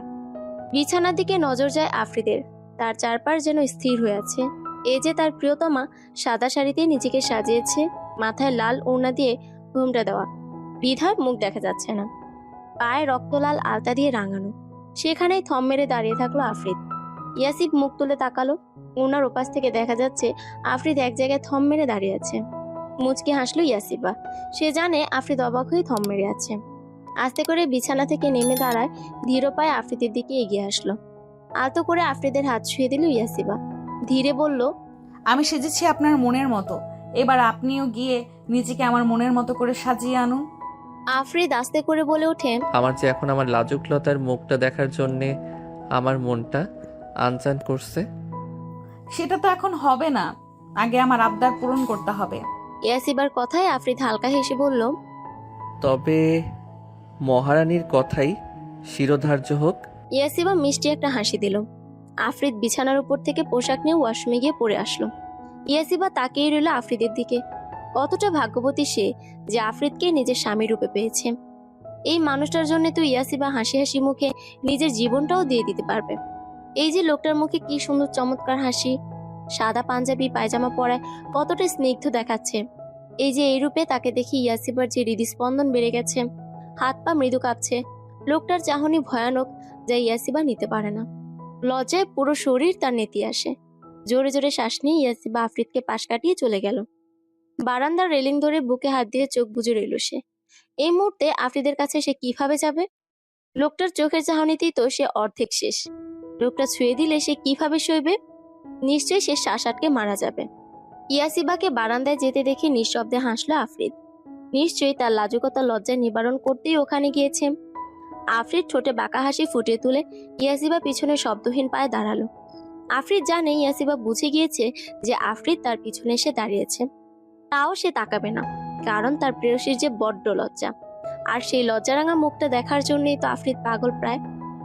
আফ্রিদ মোহময় গলায় বলল, আমার কি সৌভাগ্য হবে না নিজের প্রিয়তমার লজ্জা লাল হয়ে যাওয়া মুখটা দেখার? আফ্রিদ তাকে পিছন থেকে নিজের বাহুবন্ধনে আবদ্ধ করে ফেলল। ইয়াসিবা কেঁপে উঠল আফ্রিদের ছোঁয়ায়। সে দ্রুত আফ্রিদের থেকে সরে এসে রুমে চলে যেতে চাইতেই আফ্রিদ তার হাত ধরে ফেলল। বলল, পালাও কেন লাজুক লতা? আর আমাকে কষ্ট দিও না, নিজের মুখশ্রী একটু দেখাও।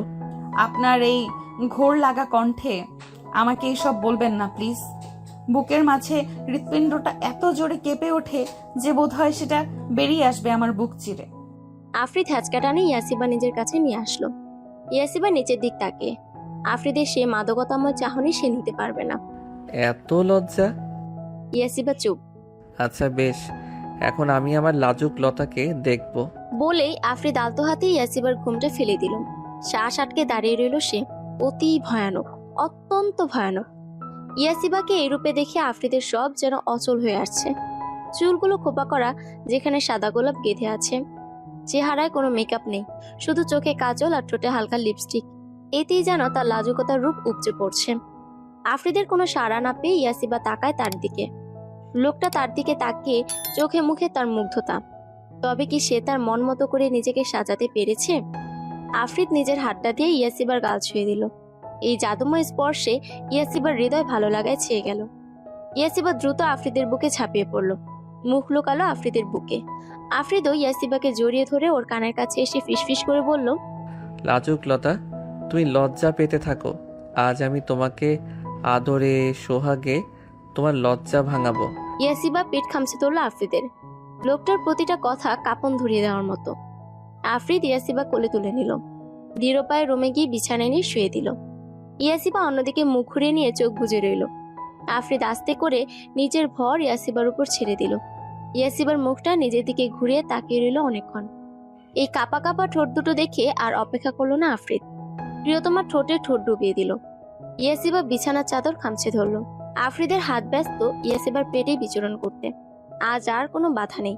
দুজন মানুষের মাঝে সকল বাধ্যবাধকতা দূর হয়ে যাবে আজ রাতে।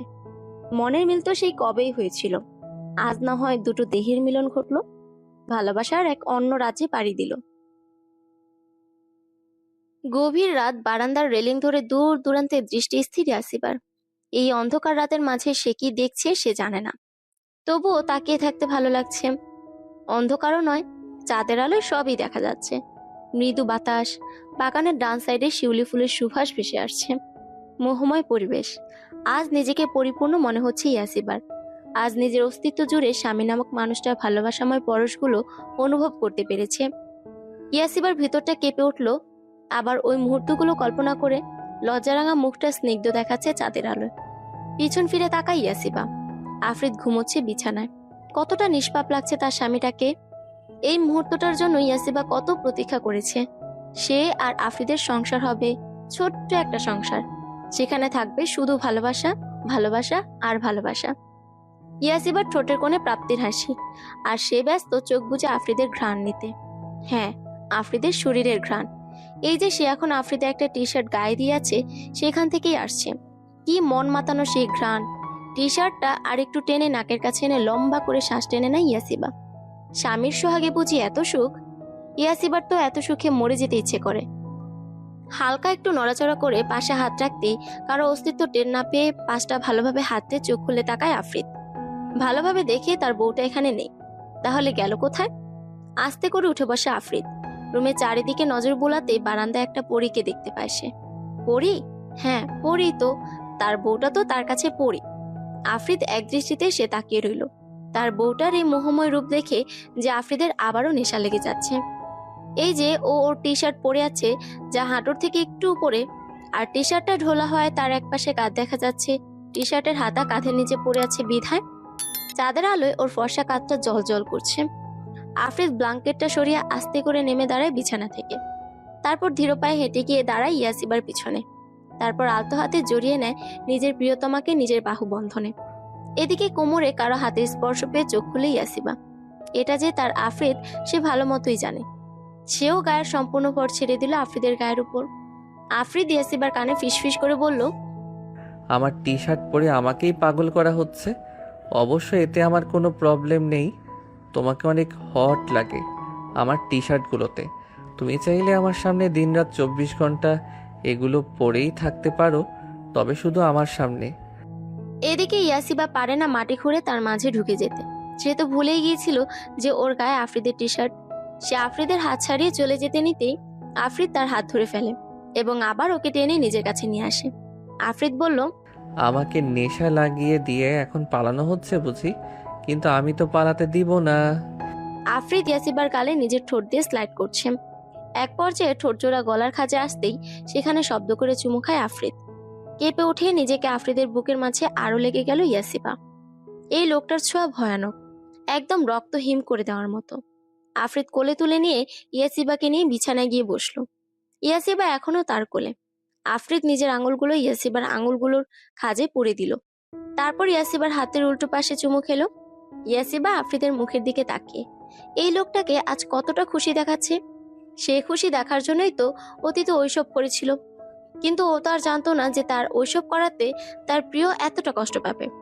তবে যদি সে সত্যিটা জেনে যায়, এত কষ্ট করে এত সব করার পরও সত্যিটা জেনে যায়, তবে কিভাবে সামলাবে সে আফ্রিদকে? চিন্তা থেকে বেরিয়ে আসে আফ্রিদের কথাই ইয়াসিবা। কি আছে তোমার মাঝে? হ্যাঁ, এই মেয়ে, বলো না কি আছে? কেন আমি তোমার থেকে দূরে থাকতে পারি না এক মুহূর্ত? ইচ্ছে হয় তোমাকে একদম নিজের সাথে পিষে ফেলি। কি জাদু করলে বলো তো আমায়? ভালোবাসেন বলেই তো আমাকে কাছে চান। ইয়াসিবার কথায় আলতো হাসে আফ্রিদ। দুষ্টুমি স্বরে বলল, তুমি বুঝি চাও না আমাকে তোমার কাছে? সাথে নিজের চোখ জোড়া চেপে বন্ধ করে ফেলে ইয়াসিবা। লোকটা চরম অসভ্য। সে তো জানে তার বউটা কত লজ্জা পায়, এই জন্য সে তাকে লাজুক লতাও ডাকে। তাও সে বারবার ইয়াসিবাকে লজ্জা দেয়। গালগুলো গরম হয়ে আছে ইয়াসিবার, সাথে লাল টকটকে। আফ্রিদ সেখানে আলতো করে একটা কামড় বসিয়ে দিল।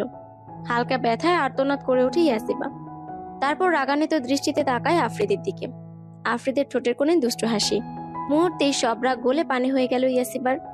এই লোকটার সাথে একটুও রাগ করতে পারে না ইয়াসিবা। ইয়াসিবা মুখ ফুলিয়ে কামড়ের জায়গায় হালকা করে ডলে বলল, এটা কি করলেন? কি করলাম? এই যে আমার গালে যা করলেন। আদর দিলাম আমার বউটাকে। বাঁকা হেসে বলল আফ্রিদ। এমন ভয়ানক আদর আমার চাই না। তাই? তাহলে তো আজ এই ভয়ানক আদরে স্পর্শ দিয়েই মাতিয়ে রাখবো তোমাকে। কথাটা বলেই আর এক মুহূর্ত আফ্রিদ দেরি না করে ইয়াসিবাকে বিছানায় শুয়ে দিল। ইয়াসিবা কিছু বলতে নিবে তার আগেই ওর ঠোঁটে ঠোঁট বসে চুমু খেতে লাগলো আফ্রিদ। এদিকে ইয়াসিবা কতক্ষণ অবাক হয়ে রইল। পরক্ষণে আফ্রিদের ভালোবাসায় নিজেকে বিলিয়ে দিল সে। অ্যালার্মের আওয়াজে ঘুম ভাঙে আফ্রিদের। ঘুমো চোখে নিজের বুকে ঘুমন্ত ইয়াসিবাকে দেখে মুচকি হাসে আফ্রিদ। কাল রাতে সে ইয়াসিবাকে পুরোপুরি নিজের করে নিয়েছে। ওদের মাঝে আর কোনো দূরত্ব নেই। ভালোবেসে ভালোবাসার বন্ধনে আবদ্ধ করেছে এক পবিত্র সম্পর্কে। ইয়াসিবার চুলগুলো ওর চোখ মুখ ঢেকে রেখেছে আফরিদ আলতো হাতে তা সরিয়ে দিল। ইয়াসিবা হালকা নড়ে চড়ে আরো যেন নিবিড়ভাবে আফরিদের বুকের সাথে লেপ্টে রইল। আলতো ইয়াসিবার গালে হাত দিয়ে পরম যত্নে হাত বুলিয়ে দিয়ে আদুরে ভাবে ডাকলো। বউ, ও বউ। ইয়াসিবা আফরিদের বুকের মাঝে মুখ লুকিয়ে বলল, হুম। ওঠো, ভার্সিটিতে যাবে না? আজ তো নামাজটাও মিস হয়ে গেল। সেটা তো তো তো আপনার জন্যই হয়েছে। ঘুমো কণ্ঠ ভেঙে ভেঙে বলল ইয়াসিবা। এদিকে ইয়াসিবার এমন ঘুমো কণ্ঠস্বর শুনে যেন এক মুহূর্তের জন্য আফরিদের হৃদস্পন্দন থেমে গেল। আফরিদ বলে ওঠে, এমন ঘুমের রেশ কণ্ঠে কথা বলে আমাকে হার্ট অ্যাটাক করাতে চাও? চোখ জোড়া খুলে মুচকে হাসে ইয়াসিবা। তারপর আফরিদের বুকে চুমু খেলো। এদিকে আফরিদ থ হয়ে আছে। সে কি স্বপ্ন দেখছে নাকি বাস্তব? মানে তার লাজুকলতা তাকে চুমু খেয়েছে, তাও নিজ থেকে। আফরিদ বড় বড় চোখ করে তাকিয়ে থেকে বলল, এই আমি কি স্বপ্ন দেখছি নাকি বাস্তব? তুমি আমাকে চুমু খেয়েছো? মুহূর্তে ইয়াসিবা লাল নীল হয়ে গেল। এই লোকটা এমন কেন বুঝে না ইয়াসিবা। সে তো চুমুই খেয়েছে, সেটা এভাবে বলার কি আছে? থুর। বলে উঠে যেতে নিতেই আফরিদ হাত ধরে নিল। কোথায় যাচ্ছ? কেন ওয়াশরুমে? ভার্সিটি যাব তো। আফরিদ দুষ্টু হেসে বলল। একবার নিজের দিকে তাকাও। আফরিদের কথা ইয়াসিবা নিজের দিকে একবার তাকায়, আবার আফরিদের দিকে তাকিয়ে চকিত নয়নে আবারও নিজের দিকে তাকিয়ে বিদ্যুৎ বেগে ব্ল্যাঙ্কেটের নিচে ঢুকে আফরিদের বুকের মাঝে লুকিয়ে গেল। তা দেখে আফরিদ শব্দ করে হেসে দিল। হাসতে হাসতে আফরিদের চোখের কোণে পানিও এসে গেছে। ঘুমের চোটে ইয়াসিবা যে কিছু পড়েনি সে তা ভুলেই গিয়েছিল। আর এটা দেখেই আফরিদ হাসছে। আফরিদ হাঁপাতে হাঁপাতে বলে, এখন লজ্জা পাচ্ছ কেন? নিজের বোকামিতে এখন নিজেই কাবু হয়ে গিয়েছে। ইয়াসিবা ব্ল্যাঙ্কেটের নিচে থেকেই আফরিদের পেটে চিমটি কেটে দিল। ব্যথা পেয়ে আফরিদ বলল, উফ, চোরের মতো লুকিয়ে চিমটি কাটছো কেন? আপনি আস্ত একটা খবিশ, বজ্জাত, অসভ্য লোক। ইয়াসিবা ব্ল্যাঙ্কেটের নিচে থেকেই বলল। আফরিদ নিঃশব্দে হেসে ইয়াসিবাকে ব্ল্যাঙ্কেট সহ পাজা কোলে তুলে নিল। ভয় পেয়ে ইয়াসিবা চেঁচিয়ে ওঠে। কি করছেন কি আপনি? টেক ইট ইজি ওয়াইফি, আজ আমরা রোমান্টিক শাওয়ার নিব। প্রচুর রোমান্টিক শাওয়ার? আমি তো রোমান্টিক শাওয়ার নিব না। আপনি আমাকে নামান। না হয় আপনি আগে ফ্রেশ হয়ে আসুন, না হয় আমাকে যেতে দিন। না, আগে আমি যাব না, তুমি দুজন একসাথে ফ্রেশ হব। না। ইয়াসিবার চিৎকারে কোনো লাভ হলো না। আফরিদ তাকে নিয়ে ওয়াশরুমে ঢুকে গেল। দীর্ঘ 1 ঘন্টা গোসল নিয়ে বের হয়ে আসে দুজনে। ইয়াসিবা ড্রেসিং টেবিলের সামনে বসে চুল মুছছে আর চোখে তাকাচ্ছে লোকটার দিকে, যে আপাতত রেডি হতে ব্যস্ত। তাকে দেখে বুঝাই যাচ্ছে না যে এই লোকটা কিছুক্ষণ আগে কিসব কাণ্ড করে এসেছে। হলো তোমার? হুম। ইয়াসিবা মুখ ভেঙচি কাটলো। মুখ ভেঙচি কাটছো কেন? আমার ইচ্ছে। ঠোঁটে এমন কামড় দিব না যে আর মুখ ভেঙচি কাটা কি খেতেও পারবে না। ইয়াসিবা উঠে এসে দাঁড়ালো আফরিদের সামনে। তারপর নিজের গলা থেকে ওনাটা সরিয়ে দিয়ে আফরিদকে বলে, আর কি কামড় দেবেন? হ্যাঁ, কামড়ে তো দিয়েছেনই। দেখেন কেমন হয়ে আছে। আজ আমাকে গলায় স্কার্ফ পেঁচিয়ে থাকতে হবে। আফরিদ তাকিয়ে দেখে আসলে ইয়াসিবার গলার অনেক জায়গায় কামড়ের দাগ স্পষ্ট, জায়গাগুলো নীল হয়ে আছে। আফরিদ বাঁকা হেসে ইয়াসিবাকে কোমর জড়িয়ে নিজের কাছে এনে মুহূর্তে ওর কামড়ের জায়গাগুলোতে নিজের ঠোঁটের স্পর্শ দিয়ে ইয়াসিবাকে ছেড়ে দিল। তারপর যেতে যেতে বলে, জলদি নিচে এসো, নাস্তা করে আমাকে হাসপাতালে যেতে হবে। আফরিদ চলে যেতে ইয়াসিবা চোখ মুখ কুঁচকে আফরিদকে মনে মনে ভয়ানক সব গালি দিল। তারপর নিচে নেমে আসলো। দেখে আফরিদ নাস্তা নিয়ে বসে আছে। ইয়াসিবা গিয়ে টেবিলের অন্য পাশে বসে পড়লো। তারপর অন্য আরেক প্লেটে খাবার বেড়ে খেতে শুরু করে দিল। তা দেখে আফরিদ ভ্রুকুচকে বলল, এটা কি হলো? কি হলো? আমি খাচ্ছি, আপনিও খাওয়া শুরু করুন। রাগী কণ্ঠ ইয়াসিবার। আফরিদ হালকা কেশে উঠল। ভালোই রেগেছে মেয়েটা, এখন আর কিছু বললে প্রলয় এসে পড়বে। আফরিদ চুপচাপ উঠে এসে ইয়াসিবার পাশে বসলো। তারপর ইয়াসিবার চেয়ারটা টেনে নিজের মুখোমুখি করে ওকে খাইয়ে দিতে লাগলো। ইয়াসিবাও কিছু বলল না। করুক সে যত রাগ, তবু লোকটার হাতে খাওয়ার চান্স সে মিস দেবে না।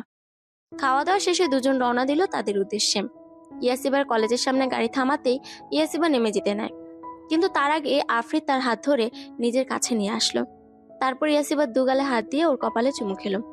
ইয়াসিবা পরম আবেশে চোখ বুজে নিল। আফরিদ বলল, নিজের যত্ন নিও, আর সমস্যা হলে আমাকে ফোন করিও। ইয়াসিবাও মুখটা উঁচু করতে আফরিদ নিচ থেকে ঝুঁকে এলো। ইয়াসিবাও আফরিদের কপালে চুমু খেলো। তারপর গম্ভীর স্বরে বলল, আপনিও নিজের যত্ন রাখিয়েন, আসছি। ইয়াসিবা বেরিয়ে গেল। ইয়াসিবা ভার্সিটিতে ঢুকতেই আফরিদ গাড়ি পার্ক করে নিজের হাসপাতালে চলে গেল। ঠোঁটে ঝুলছে তার মুগ্ধময় হাসি। ইবাদ আর আবিয়ার দিকে সন্দিহান চোখে তাকিয়ে আছে ইয়াসিবা। এইদিকে যুবথুবু হয়ে দাঁড়িয়ে আছে তারা। ইয়াসিবা গম্ভীর স্বরে বলল, কাহিনী কি তোদের দুটোর? কি কাহিনী দোস্ত, কি বলছিস? ভারী ইনোসেন্ট গলায় বলল আবিয়া। থাপড়িয়ে তোর দাঁত ছুটিয়ে ফেলবো যদি কথা ঘোরাবার চেষ্টা করিস। তাড়াতাড়ি বল। ইবাদ বলে ওঠেন, আমি বলছি ইয়াসিবা, হ্যাঁ জলদি বল। আসলে আমি আর রাবিয়া রিলেশনে আছে। কথাটা বলতে দেরি ইয়াসিবার এক দৌড়ে গিয়ে ইবাদকে জড়িয়ে ধরতে দেরি নেই। ইয়াসিবা খুশিতে লাফাচ্ছে আর ইবাদের গলা ধরে ঝুলছে। ওয়াও ওয়াও ওয়াও, এত তাড়াতাড়ি তোরা রিলেশনশিপে যাবে আমি ভাবিই নাই। তার মানে তুই সব জানতি যে ইবাদ আমাকে ভালোবাসে? আবিয়ার কথায় দাঁত কেলিয়ে হাসলো ইয়াসিবা, বলল, হ্যাঁ আমি সব জানি। মুহূর্তেই আবিয়া রেগে দিল এক চিৎকার, ইবাইদা তোর লাগে ব্রেকআপ। তুই মর। তুই ইয়াসিবাকে বলতে পারলি আমি তোর বেস্ট ফ্রেন্ড, সাথে তুই আমাকে ভালোবাসিস আর আমাকে বলতে পারলি না? ইবাদ কপাল চাপড়ে আফসোসের সুরে বলে ওঠেন, এই জন্যই বেস্ট ফ্রেন্ডের সাথে প্রেম করতে নেই, মান ইজ্জত আর থাকে না। কি বললি? রেগে বলল আবিয়া। আফ, কিছু না বেবি, তুমি না আমার কলিজা, রাগ করে না। বলেই ইবাদ আবিয়াকে ধরতে এলো। আবিয়া সরে গিয়ে বলল, দূর হ হারামি, আমাকে ধরবি না। ইবাদ অসহায় গলায় বলল, আবিয়া, আমি এখন তোর বেস্ট না, আমি এখন তোর বব, সাথে উঠবি হাজবেন্ড, একটু তো সম্মান দে। তোর সম্মানের গুল্লি মারি, যা ভাগ। ইয়াসিবা, তুই কিছু বল। করুণ গলা ইবাদের। ইয়াসিবা এতক্ষণ হেসে কুটি কুটি হচ্ছিল। ইবাদের কথায় সে হাসতে হাসতে আবিয়াকে নিজের সাথে জড়িয়ে নিয়ে বলল, দেখ আবিয়া ও তোকে ভালোবাসে সেটা তোকে বলেনি। হ্যাঁ আমি মানছি তার দোষ, কিন্তু তুই নিজেও তো বলিসনি তাই না? তুই ঠিক যেই কারণে ওকে বলতি না, ও ঠিক সেই কারণেই বলতো না। যদি ভালোবাসার কথা বলে তোর আর ওর বন্ধুত্ব নষ্ট হয়ে যায়। আর আমাকে ও কালকে বলেছে, আর আমি যেটুকু জানি আমি যাওয়ার পরেই এ তোকে প্রপোজ করেছে, রাইট? আবিয়া উপন্যাস মাথা ঝাঁকালো, মানে হ্যাঁ। ইয়াসিবা আবার বলে, তাহলে সিম্পল, এখানে এত রিয়েক্ট করার কিছুই নেই আবিয়া।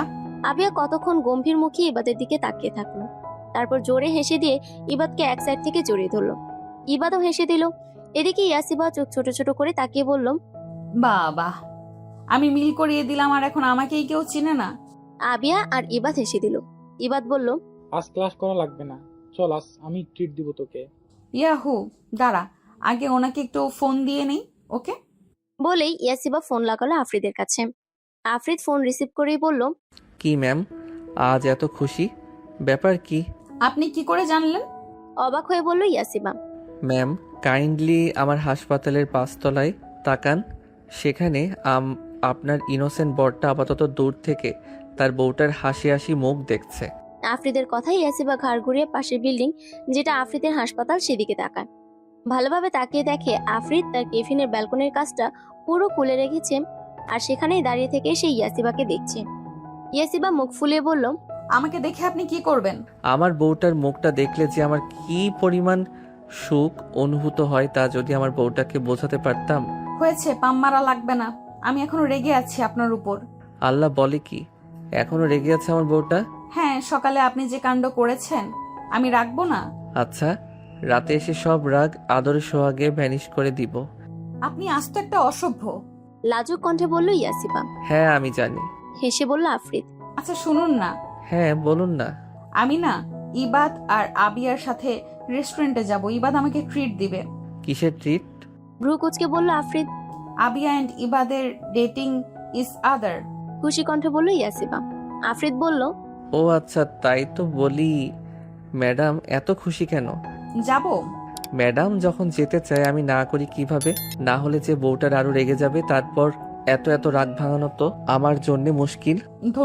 ধন্যবাদ আপনাকে। শোনো, যেতে তো দিচ্ছি, তবে সব সময় ইবাদের সাথে থাকবে। ইবাদও সাথে যাবে বলেই আমি যেতে দিচ্ছি, না হলে দিতাম না। তবু নিজের দিকে একটু খেয়াল রেখো। আচ্ছা তাহলে রাখছি। ভালোবাসি ইয়াসিবা। চোখ বুজে ফেলল ইয়াসিবা। যতবার আফ্রিদের মুখে এই কথাটা শুনে তার যেন সারা শরীর এক অন্যরকম ভালো লাগায় ছেয়ে যায়। আমিও ভালোবাসি বলে ফোন রেখে দিল ইয়াসিবা। তারপর ইবাদ আর আবিয়ার সাথে রেস্টুরেন্টে চলে গেল। রেস্টুরেন্টে পৌঁছে ইবাদ একটা ওয়েটারকে ডাক দিল। ওয়েটার আসতেই ইবাদ বলে, ইয়াসিবা অর্ডার কর। আচ্ছা দাঁড়া, করছি। ইয়াসিবা মেনু কার্ড দেখে খাবার অর্ডার দিল। ওরা গল্প করার মাঝে ওয়েটার খাবার নিয়ে আসলো। কোল্ড কফি দেওয়ার সময় ভুলবশত সেটা ইয়াসিবার গায়ের উপরে পড়ে যায়। ওয়েটার ভয় পেয়ে বলল, সরি ম্যাম, আমি খেয়াল করিনি, I am so sorry. Yasiba dress ছাড়তে ছাড়তে বলে, ইটস ওকে, ভুল মানুষ দ্বারাই হয়, আপনি যান। ওয়েটারটা আবারও সরি বলে চলে গেল। আবিয়া বলে, ইস দোস্ত, ড্রেসটা খারাপ হয়ে গেছে। হ্যাঁ আমি ওয়াশরুম থেকে আসছি। আমিও যাই তোর সাথে, চল। আরে না, তোরা বস, আমি যাবো আর আসবো। Are you sure? আরে হ্যাঁ, চিল, আমি আসছি। সাবধানে যাস। ইয়াসিবা মুচকি হেসে ওয়াশরুমে চলে গেল। সেই ওয়েটারটা হেসে বলল, স্যার আমার কাজ শেষ। ওয়েল ডান, এই নাও তোমার। বলেই একটা লোক কতগুলো টাকা দিল ওয়েটারকে। ওয়েটারটা টাকা নিয়ে চলে গেল। এদিকে সেই লোকটি বিশ্রী হাসি ঠোঁটে ঝুলিয়ে বলল, ইয়াসিবা, তোমাকে এইবার আমার থেকে কে বাঁচাবে সুইট হার্ট? 3 বছর আগে আমাকে থাপ্পড় মারার মজা বোঝাবো। তোমাকে তো এবার আমি ছাড়ছি না। বলেই লোকটা ওয়াশরুমের দিকে যেতে লাগলো। এদিকে ওয়াশরুমে এসে নিজের জামাটা পরিষ্কার করছে ইয়াসিবা। ড্রেসটাই খারাপ হয়ে গেল। আমাকে এখনই বাসায় যেতে হবে। এই ড্রেস পরে বসে থাকা পসিবল না। নিজে নিজে কথাগুলো বলে ব্যাগ নিয়ে বের হতে গিয়ে সে যেন পাথর হয়ে গেল। তার সারা শরীর বরফের ন্যায় জমে গেল। আবার আবার সে ভয়ানক অতীত তার সামনে।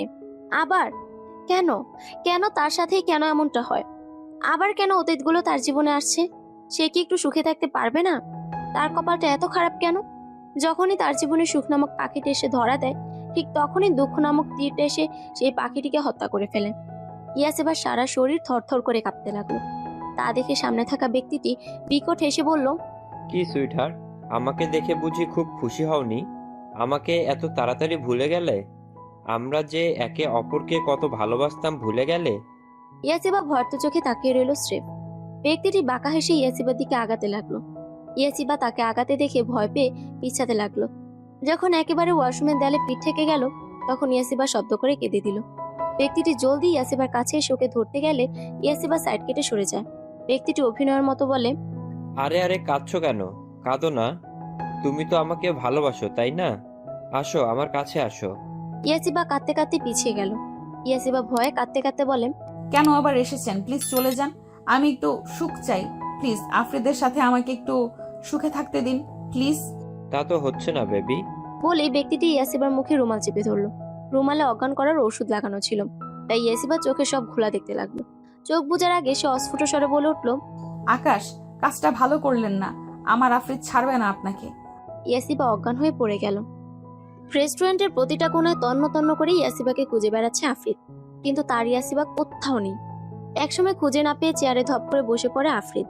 ইবাদ এগিয়ে এসে অনুতপ্ত গলায় বলল, আই এম সরি ভাইয়া, সব আমার জন্য হয়েছে। আমি ওর খেয়াল রাখতে পারিনি, আমায় ক্ষমা করুন ভাইয়া। ইবাদের কথায় চোখ তুলে তাকায় আফ্রিদ। চোখ দুটো তার লাল টকটকে হয়ে আছে। এখনই বুঝি রক্ত ঝরবে চোখ থেকে, এমন অবস্থা। ইবাদ ভয় পেয়ে গেল, বলল, ভাইয়া আপনি ঠিক আছেন? আমাকে ক্ষমা করুন ভাইয়া। আফ্রিদ উঠে দাঁড়ালো। অত্যন্ত ঠান্ডা গলায় বলল, তোমার কোনো দোষ নেই ইবাদ, যা হওয়ার হয়েছে। এখন আমাদের এটা খুঁজে বাহির করতে হবে যে এসবের পিছনে আসলে কে। আর একবার যদি আমি তাকে ধরতে পারি, আই সোয়ার জ্যান্ত মাটিতে পুঁতে দিব তাকে। লাস্ট কথাটা চল শক্ত করে বলল আফ্রিদ। আমাদের এখন সিসিটিভি ফুটেজ চেক করতে হবে, চলো ইবাদ। বলেই ধূপধাপ পা ফেলে চলে গেল আফ্রিদ। আফ্রিদকে ইবাদ আর আবিয়াই ফোন করে এখানে এনেছে। আসলে তারা ইয়াসিবাকে অনেকক্ষণ যাবত না আসতে দেখে আবিয়া গিয়ে ওয়াশরুম চেক করে দেখে সেখানে কেউ নেই। এই কথা ইবাদকে বলায় ইবাদ রেস্টুরেন্টের ম্যানেজারকে নিয়ে পুরো রেস্টুরেন্ট চেক করে, কিন্তু কোথাও ইয়াসিবাকে না পেয়েই তারা আফ্রিদকে কল করে। আর ইয়াসিবাকে পাওয়া যাচ্ছে না শুনে প্রায় বিদ্যুৎ বেগে এখানে এসে হাজির হয়েছে আফ্রিদ।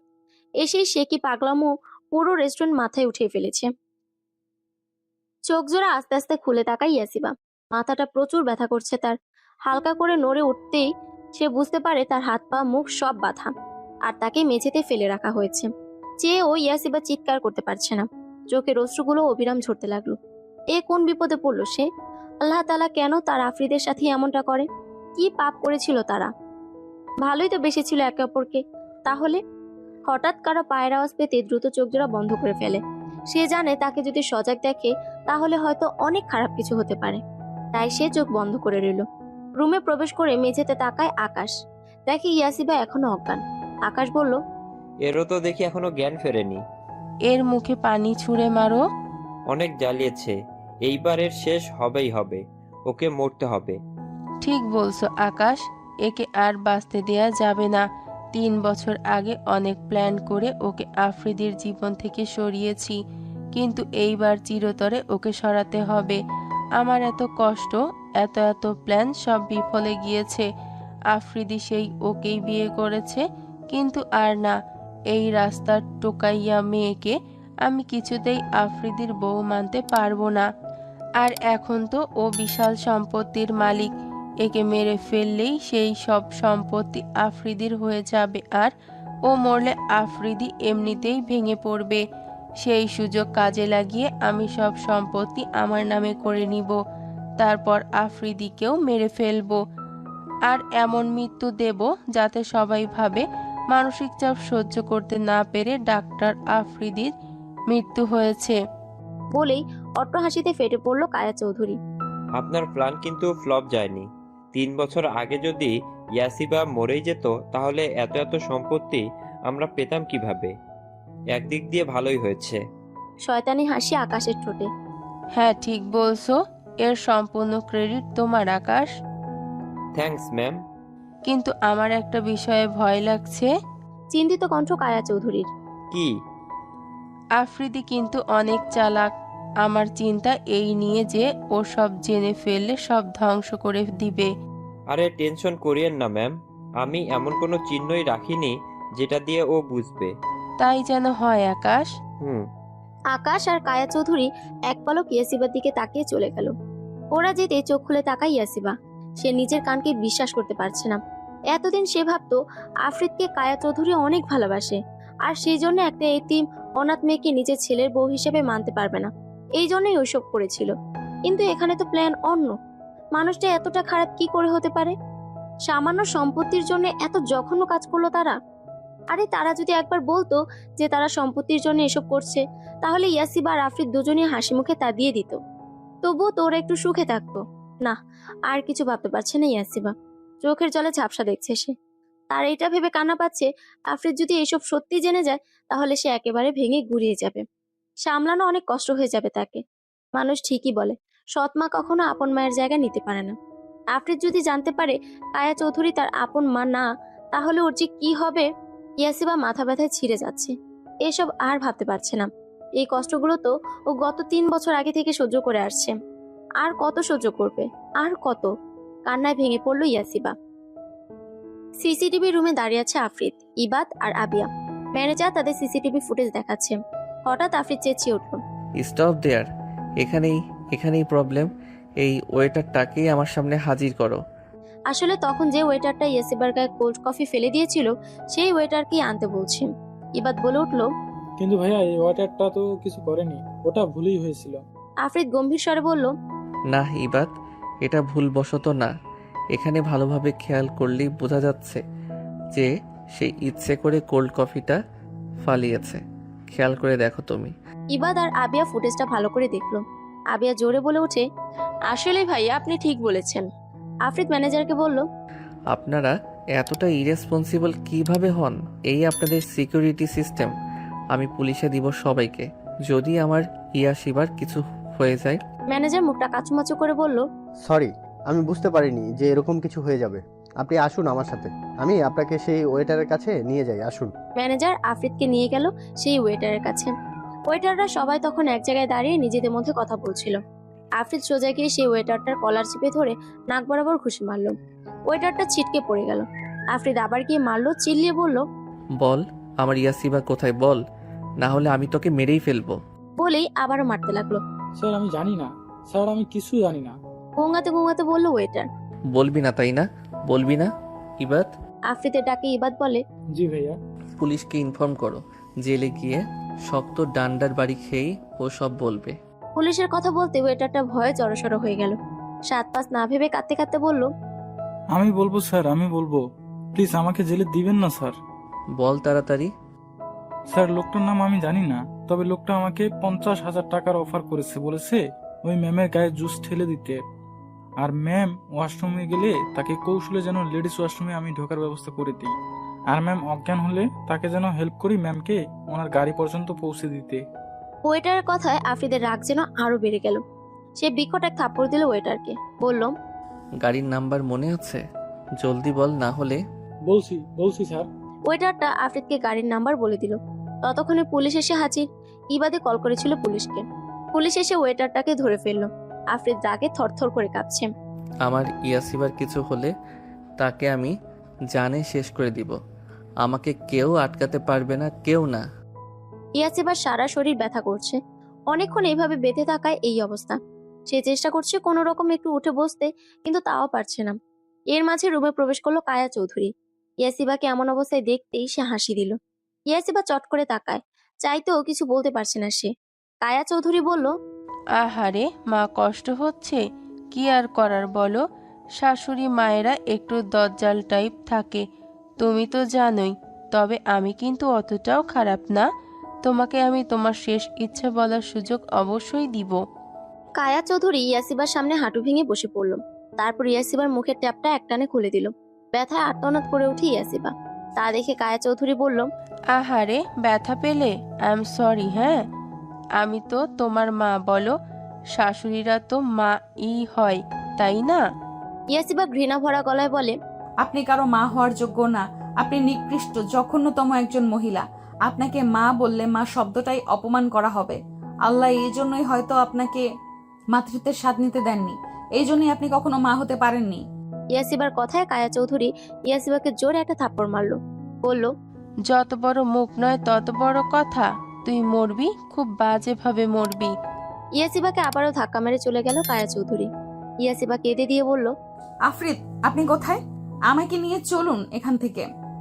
আপনার লাজুকতার যে বড্ড কষ্ট হচ্ছে আফরিদ। কায়া চৌধুরী থাপ্পড় দেওয়ায় ইয়াসিবার ঠোঁট ফেটে রক্ত বের হচ্ছে। আবার ধাক্কা দেওয়ায় দেয়ালে গিয়ে বাড়ি খায় ইয়াসিবা। কপালটাতেও প্রচন্ড চোট পায়, যার ফলে আবারও জ্ঞান হারায় ইয়াসিবা। ইয়াসিবাকে একটা চেয়ারের উপর দাঁড় করিয়ে রাখা হয়েছে। ওর হাত পা তখনও বাঁধা, গলায় দড়ি পেঁচানো, আর দড়িটা ঝুমুর বাতির সাথে লাগানো। ইয়াসিবা একটু কাঁদছে না। ওর বিশ্বাস ওর আফরিদ আসবেই ওকে বাঁচাতে। সেই ভরসাতেই আছেও। কায়া চৌধুরী বললেন, কি মরণে ভয় নেই তোর? যে একটু পরেই ইন্নাল ইল্লাহ হয়ে যাবে, তবুও চোখে মুখে এত তেজ। ইয়াসিবা তাচ্ছিল হেসে বলল, আমি মরণকে কেন ভয় পাবো? মরণকে ভয় পেলে 3 বছর আগেই মরে যেতাম। ভয় পাই না বলেই বেঁচে আছি। কায়া চৌধুরী রেগে ইয়াসিবার চেয়ার ধাক্কা দিতে যাবে, আর তখনই আফরিদ পুলিশ নিয়ে সেখানে হাজির হয়। বাহিরে যত পাহারাদার ছিল তাদের নিঃশব্দে মেরে ওরা ভিতরে প্রবেশ করেছে বিধায় ওরা টের পায়নি। অফিসার জোরে বলল, stop there, you are now under arrest Mrs. Kaya Chowdhury ঘুরে তাকায়, চোখে মুখে তার রাগ স্পষ্ট। সে রেগে বলল, এক পাও কেউ নড়াবে তো আমি চেয়ার ধাক্কা দিয়ে ফেলে দিব। ইয়াসিবা আফরিদের দিকে তাকিয়ে আছে। সে কেমন অদ্ভুতভাবে কায়া চৌধুরীকে দেখছে, যেন কত বড় একটা ঝটকা পেয়েছে। আফরিদ কাপা গলায় ডাকলো, মা। কায়া চৌধুরী হুঙ্কার দিয়ে উঠল, চুপ। কিসের মা? হ্যাঁ, কিসের মা? আমি তোকে জন্ম দেইনি, আমি তোর মা না। তোকে তো আমি সহ্য করতে পারি না, শুধু সম্পত্তির জন্য তোকে এতদিন এত ভালোবাসা দেখিয়েছি। এভাবে আমাকে কষ্ট কেন দিলে মা? তুমি একবার শুধু বলতে যে আফরিদ, আমি তোর সব প্রপার্টি চাই, আমি খুশি খুশি দিয়ে দিতাম মা। আমার সাথে এত বড় প্রতারণা কেন করলে? আমাকে কি একটু ভালোবাসনি মা? তুই কি আমার গর্ভের সন্তান যে তোর জন্য আমার মায়া মমতা লাগবে? আমি তোমাকেই মা ডেকেছি আর ডাকবো। তুমি শুধু একবার বলো তুমি এসব কিছুই করনি, ইচ্ছে করে তোমাকে ফাঁসিয়েছে এই আকাশ। আকাশ এবার ইয়াসিবার চেয়ারটা হালকা কাত করে দিল, ফলে রশিতে টান লাগায় ইয়াসিবা গলায় ব্যথা পেয়ে আর্তনাদ করে উঠল। তা দেখে আফরিদ বলল, না প্লিজ, ওকে কিছু করো না প্লিজ। আকাশ রেগে বলল, আমি ইনাকে ফাঁসিয়েছি আমি। আরে ইনি সবকিছুর মাস্টার মাইন্ড। 3 বছর আগের ঘটনা সহ প্রতিটা পদক্ষেপ এই কায়ার রচয়িতা। আফরিদ কথাগুলো ঠিক হজম করতে পারছে না। কেমন যেন সবকিছু ও ঝাপসা দেখছে। এতদিন যাকে নিজের মা বলে ভাবতো, সে নাকি তার মা না, তাকে জন্ম দেয়নি। আফরিদ কিছুতেই মানতে পারছে না। সে ধপ করে মাটিতে বসে পড়ল। ইয়াসিবা চিল্লিয়ে উঠল। আফরিদ!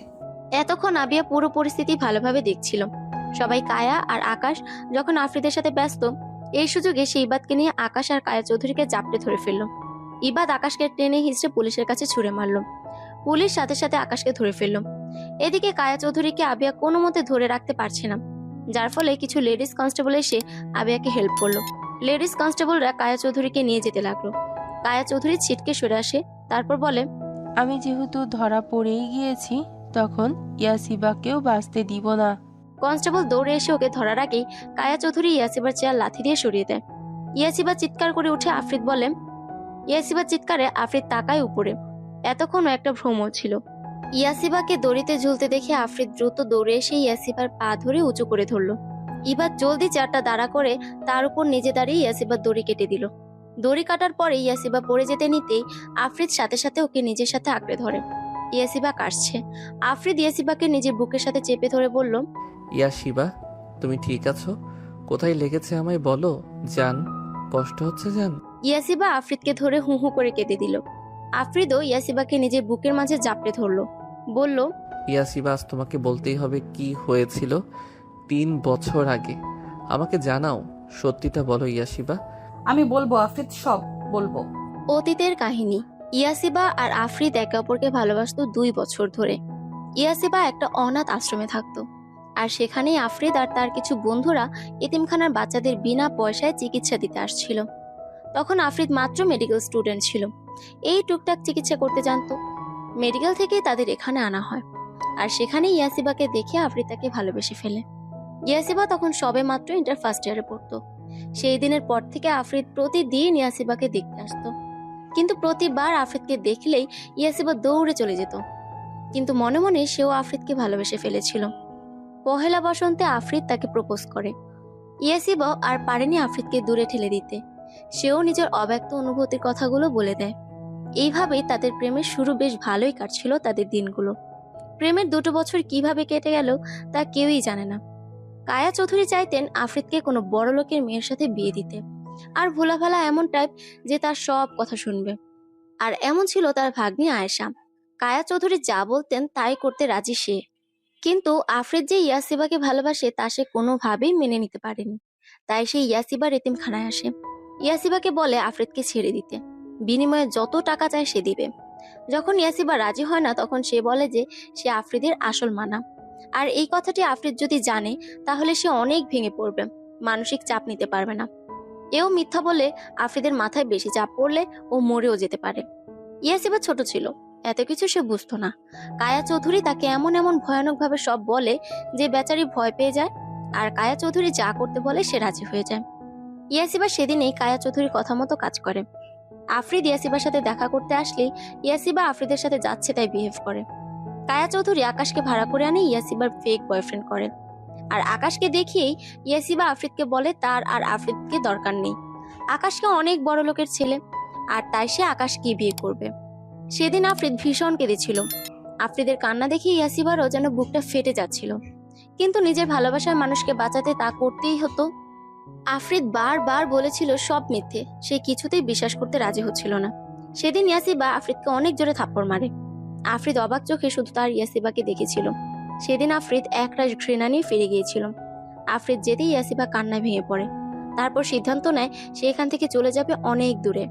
আকাশ বলে সেও ইয়াসিবাকে হেল্প করবে। বোকা ইয়াসিবা মেনে নেয়, সে রাজি হয় আকাশের সাথে যেতে। কিন্তু মাঝ রাস্তায় আকাশ ওর সাথে জোড়াচড়ি শুরু করে। ইয়াসিবাকে থাপ্পড় মেরে পালিয়ে আসতে নেয়, কিন্তু পারে না। সেখানে ছিল টিলার মতো অনেক উঁচু জায়গা। একটা আকাশ ওকে ধাক্কা দিয়ে ফেলে দেয়, আর ওখানে নিচের রাস্তা দিয়ে যাচ্ছিলেন বিশিষ্ট শিল্পপতি জাহিদ খান। খান গ্রুপ অফ ইন্ডাস্ট্রিজের মালিক। তিনি ইয়াসিবাকে পায়। ইয়াসিবার অবস্থা পুরো খারাপ ছিল, সে 2.5 বছর কোমায় ছিল। কোমা থেকে আসার পরে জাহিদ খান ইয়াসিবাকে ভার্সিটিতে ভর্তি করে দেন। বেশ ভালোই কাটছিল দিনকাল। জাহিদ খান নিজের মেয়ের থেকেও বেশি ভালোবাসতেন ইয়াসিবাকে। তার আরো একটা মেয়ে ছিল। ইয়াসিবা যতই ভালো থাকুক, রাতের শূন্যতায় সে আফরিদের জন্য অশ্রু বিসর্জন দিত। ইয়াসিবার ভার্সিটির পাশে আফরিদ হাসপাতাল খুলেছিল, আর সেই কাজ দেখতে এসেই সে ইয়াসিবাকে ভার্সিটির মাঠে দেখতে পায়। সেদিন আফরিদের মন চেয়েছিল ইয়াসিবাকে দৌড়ে গিয়ে চাপড়ে ধরতে, কিন্তু পারেনি। পুরোনো কথাগুলো মনে পড়তেই তার ঘৃণা যেন আরো বেড়ে যায়। ইয়াসিবা আফরিদকে দেখে সেদিন, প্রচুর কাঁদে সে। বুকের কষ্ট বুকে নিয়ে সে দিনকাল কাটায়। এর মাঝে সে জানতে পারে জাহিদ খানের মেয়ে হুমায়রা, যাকে সে বোনের চেয়েও বেশি ভালোবাসে, সে একজনকে ভালোবাসে, আর তার কেউ নয়, স্বয়ং আফরিদের চাচাতো ভাই। সেদিন ইয়াসিবা কি করবে বুঝতে পারছিল না। একদিকে বোনের সুখ, অন্যদিকে ভালোবাসার মানুষটির সামনাসামনি দাঁড়ানোর যুদ্ধ। সবশেষে ইয়াসিবা বোনের খুশির জন্য আফরিদের কাছে যায়, যেন তার ভাইয়ের সাথে হুমায়রার বিয়ে দেয়। আফরিদ রাজিও হয়, কিন্তু শর্ত দেয় তাকেও আফরিদকে বিয়ে করতে হবে। ইয়াসিবা সেদিন রাজি হয়ে যায়, 1 বোনের খুশির জন্য। 2 হোক ঘৃণা, তবুও তো ভালোবাসার মানুষটিকে নিজের করে পাবে সে। সে জানে আফরিদ তাকে শাস্তি দেওয়ার জন্য বিয়ে করবে, তবুও রাজি হয়ে যায়। হুমায়রার বিয়ে হয় ভালোভাবেই। তার কিছুদিন পরেই আফরিদ ইয়াসিবাকে বিয়ে করে ফেলে। ইয়াসিবাকে নিয়ে যখন বাড়িতে যায়, কায়া চৌধুরী রেগে আগুন হয়ে যায়। এমনিতেও হুমায়রার বিয়ে সে মানতে পারেনি, তার উপর এত প্ল্যান করে সেই ইয়াসিবাকে আফরিদ বিয়ে করলো। কায়া চৌধুরী না মানায় আফরিদ তাকে নিয়ে অন্য বাড়িতে চলে আসে। তবে আফরিদের বাবা ইব্রাহিম চৌধুরী ইয়াসিবাকে ভীষণ ভালোবাসে। তাই সে মাঝে মাঝে এসে ইয়াসিবাকে দেখে যেতেন। আফরিদ দিনরাত ইয়াসিবাকে টর্চার করত। এরই মাঝে খবর আসে জাহিদ খান আর নেই। সেদিন ইয়াসিবা প্রচুর ভেঙে পড়েছিল। ওর পরিবার ছিল না, এই লোকটাই তো ওকে পরিবারে ভালোবাসা দিয়েছিল। সেদিন আফরিদ ইয়াসিবাকে বুকে টেনে নিয়েছিল, আর ইয়াসিবা প্রচুর কেঁদেছিল। আর তার কয়দিন পরেই জানতে পারে জাহিদ খান তার সব সম্পত্তি হুমায়রা আর ইয়াসিবাকে লিখে দিয়ে গেছেন। এটা শোনার পরেই কায়া চৌধুরীর লোভ আরো বেড়ে যায়। সে প্রতিনিয়ত ইয়াসিবাকে মারার চেষ্টা করে। এদিকে আফরিদেরও ভুল ধারণা আস্তে আস্তে ভেঙে যায় যে তার ইয়াসিবা এত খারাপ না। তারপরের কাহিনী তো আপনারা জানেনই। বর্তমান আফরিদের চোখে পানি টলমল করছে, আর ইয়াসিবা ওর বুকের সাথে মিশে রয়ে কাঁদছে। এই এতটুকু একটা মেয়ে শুধু তার জন্য এতটা কষ্ট সহ্য করেছে, আর সে কিনা সেই মেয়েটাকে দিন রাত অত্যাচার করেছে। আফরিদ কান্না গলায় বলে, আমাকে মাফ করে দাও ইয়াসিবা, সব কিছুর জন্যে মাফ করে দাও। তোমাকে এতটা কষ্ট সহ্য করার জন্যে মাফ করে দাও। না আফরিদ, আপনার কোনো দোষ নেই। এইসব যে আমাদের ভাগ্যে লেখা ছিল। আপনি কেন মাফ চাচ্ছেন? আফরিদ ঘৃণা চোখে তাকায় কায়া চৌধুরীর দিকে, বলে, আপনার মতো মহিলারাই পৃথিবীতে নিকৃষ্ট জীব। আপনি যে এতটা খারাপ আমি কল্পনাও করিনি। আপনাকে এতদিন অনেক শ্রদ্ধা ও ভালোবাসতাম, কিন্তু আজ থেকে সব শেষ। অফিসার ইনাকে আমার চোখের সামনে থেকে নিয়ে যান। পুলিশ আকাশ আর কায়া চৌধুরীকে নিয়ে চলে যায়। আফরিদ ওই ইয়াসিবাকে নিয়ে উঠে দাঁড়ায়, কিন্তু শরীর প্রচন্ড দুর্বল থাকায় ইয়াসিবা দাঁড়াতেও পারছিল না। আফরিদ ওকে কোলে তুলে নেয়, তারপর গাড়িতে বসিয়ে দেয়। আবিয়াকে নিয়ে ইবাদ চলে যায়, আর ইয়াসিবাকে নিয়ে আফরিদ ইয়াসিবাকে সারাটা রাস্তা বুকের সাথে চেপে ধরে রেখেছিল। ওর যে কষ্ট কমানো লাগবে, ওর বুকটা কষ্টে ফেটে যাবে। এত কষ্ট কেন? আজ সেও এতিম, তারও মানে, কিন্তু না বাবাকে আর সে কষ্ট দিবে না। এখন থেকে সে নিজের পরিবারের সাথেই থাকবে। ওর নিকৃষ্ট মহিলার জন্যে আর আফরিদ কষ্ট পাবে না। এখন থেকে তাদের সুখের দিন শুরু। তারা শান্তিতে একে অপরকে ভালোবেসে পার করবে। ইয়াসিবাকে সে আর কষ্ট দিবে না, আর দিবে না। আমাদের জীবন ও প্রকৃতিকে নিয়ন্ত্রণ করে সময়। অনেকে বলেন সময় নদীর স্রোতের মতো, আবার অনেকে বলেন সময় অর্থ। সময় আসলে কি? ছোট্ট এই প্রশ্নের উত্তরটি অনেক জটিল। হয়তো কোনো উত্তরই আমাদের জানা নেই। প্রাত্যহিক জীবনের অভিজ্ঞতা থেকে সময়ের কোনো অতি সুপরিচিত ব্যাখ্যা আমরা দাঁড় করাতে পারি, কিন্তু সত্যিকারের সময় কি সেটা খুঁজে বের করা হয়তো আমাদের পক্ষে আদৌ সম্ভব নয়। বিজ্ঞানী ও গবেষকেরা প্রতিনিয়ত সময় ও সময়ের অস্তিত্বকে গভীরভাবে জানার চেষ্টা করে আসছেন। সময় চলে যায় আপন গতিতে। দেখতে দেখতে কিভাবে 2 বছর কেটে গেছে সেদিনের ঘটনার পর থেকে। সেদিন আফরিদ অনেক ভেঙে পড়েছিল। হাজারো হোক, মা হারানোর ব্যথাটা যে সহ্য করবার মতো না। বলে না, ছেলেরা সহজে কষ্ট না পেলে কাঁদে না। সেদিন আফরিদ অনেক বেশি কষ্ট পেয়েছিল। ইয়াসিবাকে জড়িয়ে ধরে চিৎকার করে কেঁদেছিল। সেদিনের ঘটনার পর 1 সপ্তাহ পুরো আফরিদ চুপচাপ হয়ে গিয়েছিল। পরে আফরিদ দেখে যে সে ভেঙে পড়লে ইয়াসিবা কেমন নেতিয়ে যাচ্ছিল। তাই আফরিদ নিজের মনকে শক্ত করে। যা হয়েছে তা ওর ভাগ্যে ছিল, আর সে এটা মেনে নিয়েছিল। অনেক কষ্ট করেছে ইয়াসিবা জীবনে, ওকে আর কষ্ট পেতে দিবে না। আফরিদ মনে প্রাণে শপথ করে। আজ 2 বছরে আফরিদ ইয়াসিবাকে এতটা ভালোবাসা দিয়েছে যে ইয়াসিবা আরো তীব্রভাবে আফরিদের ভালোবাসায় ফেসে গেছে। আফরিদ আর ইয়াসিবা এখন ইব্রাহিম চৌধুরীর সাথেই থাকে। ইয়াসিবা, আফরিদ আর ইব্রাহিম চৌধুরী এই 3 জনকে নিয়ে ভালোই কাটছে তাদের দিন। আফরিদ কাজে গিয়েছে একটু আগে। আফরিদ যাওয়ার পরে ইয়াসিবা টেবিল গুছাতে শুরু করলো। থালা বাসন নিয়ে রান্নাঘরে যাওয়ার পথেই হঠাৎ ইয়াসিবার মাথাটা ঘুরে ওঠে। নিজেকে নিয়ন্ত্রণ করতে না পেরে ফ্লোরে লুটিয়ে পড়ে। ইব্রাহিম চৌধুরী সোফায় বসে খবরের কাগজ পড়ছিলেন। ইয়াসিবাকে পড়ে যেতে দেখে উনি দ্রুত উঠে দাঁড়ান। ইয়াসিবার কাছে গিয়ে ওকে ডাকতে লাগলো, বৌমা, বৌমা, কি হলো তোমার? চোখ খুলো বৌমা। তারপর জোরে চিৎকার করে সার্ভেন্টদের ডাকে। 2 জন মহিলা সার্ভেন্টস এসে ইয়াসিবাকে উঠিয়ে রুমে নিয়ে শুয়ে দেয়। ইব্রাহিম চৌধুরী আর একটু দেরি না করে দ্রুত কল করেন আফরিদকে। মাত্রই হাসপাতালে এসে বসেছিল আফরিদ। সাথে সাথে বাবার কল পেয়ে একটু আশ্চর্য হয়। মাত্রই তো বাসা থেকে আসলো, আবার কিছু অঘটন হলো না তো? দ্রুত ফোন রিসিভ করে আফরিদ। হ্যালো বাবা। আফরিদ, বৌমা, বৌমা। কি হয়েছে বাবা ইয়াসিবার? তুই একটা মহিলা ডাক্তার নিয়ে আয় জলদি, বৌমা অজ্ঞান হয়ে গিয়েছে। কি? আমি এক্ষুনি আসছি বাবা। আফরিদ কলটা কেটে আর একটু দেরি না করে একটা মহিলা ডাক্তারকে নিয়ে জলদি বাড়ি পৌঁছায়। রুমে ঢুকে দেখে ইয়াসিবা বিছানায় শুয়ে আছে, আর পাশে ইব্রাহিম চৌধুরী আর 2 জন মহিলা সার্ভেন্টস। আফরিদ দ্রুত ইয়াসিবার পাশে বসে ওকে ডাকলো। ইয়াসিবা, চোখ খুলে দেখো, আমি এসেছি। ইয়াসিবার রেসপন্স না পেয়ে আফরিদ ওই মহিলা ডাক্তারটাকে বলল, আপনি একটু দেখেন তো ওর কি হয়েছে। আপনি নিজে এত বড় ডাক্তার হয়ে আমাকে কেন বলছেন স্যার? কারণ আমি টেনশনে সব গুলিয়ে ফেলবো, আমার মাথা ঠিক নেই। ওকে, হাইপার হওয়া লাগবে না, আমি দেখছি। মহিলা ডাক্তারটি ইয়াসিবাকে চেক আপ করেন। তারপর মুচকে এসে তাকায় আফ্রিদের দিকে। আফ্রিদ ভীত কণ্ঠে জিজ্ঞেস করলো, কি হয়েছে ডাক্তার সুমাইয়া, আপনি হাসছেন কেন? কারণ আপনি বাবা আর ম্যাম মা হতে চলেছেন। Congratulation sir. মিষ্টি খাওয়ানো লাগবে আমাদের পুরো হাসপাতালে মানুষদের। আফ্রিদ জ্যাপ জ্যাপ করে তাকিয়ে আছে ইয়াসিবার দিকে। সে কাপা গলায় বলল, কি বললেন? আবার একটু বলুন না। আপনি বাবা হতে চলেছেন স্যার। ইব্রাহিম চৌধুরী আফ্রিদকে জড়িয়ে ধরে খুশির আমেজে বলল, my son, I am going to be a grandfather. আহা, কি আনন্দ! I will be a grandfather. ও Allah, thank you so much. Doctor Sumaiya, এই নিন টাকা। আপনি পুরো হাসপাতালকে মিষ্টি কিনে খাওয়াবেন। এটা আপনাকে আমি দায়িত্ব দিলাম। সুমাইয়াকে টাকা দিয়ে কথাগুলো বললেন ইব্রাহিম চৌধুরী। ওকে স্যার, তাহলে এখন আমি আসি। চলো, আমি তোমাকে এগিয়ে দিয়ে আসি। ইব্রাহিম চৌধুরী ডাক্তার সুমাইয়াকে নিয়ে চলে গেলেন। আফ্রিদ দরজাটা আটকে দিয়ে ইয়াসিবার পাশে বসলো। মেয়েটা ওকে কতটা খুশি দিয়েছে ও বলে বুঝাতে পারবে না। মানুষ বলে না, অতি খুশিতে হিতাহিত জ্ঞান হারিয়ে ফেলে। আফ্রিদের অবস্থাও ঠিক তেমন। জ্ঞান ফিরতেই আস্তে আস্তে চোখ খুলে ইয়াসিবা। মাথাটা ভারবার লাগছে। পাশে চোখ যেতে দেখে আফ্রিদ তার হাত ধরে বসে আছে। ইয়াসিবা উঠে বসতে নিতেই আফ্রিদ তাকে ধরে উঠে বসিয়ে দেয়। বলে, এখন কেমন লাগছে? মাথাটা একটু ভার ভার লাগছে। আপনি কখন আসলেন? এই তো একটু আগে। আমার কি হয়েছিল? তুমি জানো না তুমি কি করেছো? আফ্রিদের গম্ভীর স্বরে বলা কথায় ভয় পেয়ে যায়। আস্তে করে বলে, আমি কি করেছি?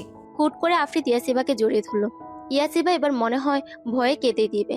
সেও আফ্রিদকে আলতো হাতে জড়িয়ে ধরলো। কি হয়েছে বলুন না। ইয়াসিবা টের পেল ওর কাঁধে গরম পানি ফোটায় ফোটায় পড়ছে। আটকে উঠলো ইয়াসিবা। তবে কি আফ্রিদ কাঁদছে? কিন্তু কেন? ও কি কোনো ভুল করেছে? ইয়াসিবা কোনো মতে কান্না থামানোর চেষ্টা চালিয়ে বলে উঠলো, আপনি কাঁদছেন কেন? আমি কি কোনো ভুল করেছি? আপনাকে কি কোনো কষ্ট দিয়েছি আমি? বলতে বলতে ইয়াসিবা কেঁদে দিল। আফ্রিদ দ্রুত সরে এসে ইয়াসিবার দুগালে হাত দিয়ে ওর চোখের পানি মুছে দিয়ে বলল, হুশ, কাঁদে না। আজ তো আনন্দের দিন।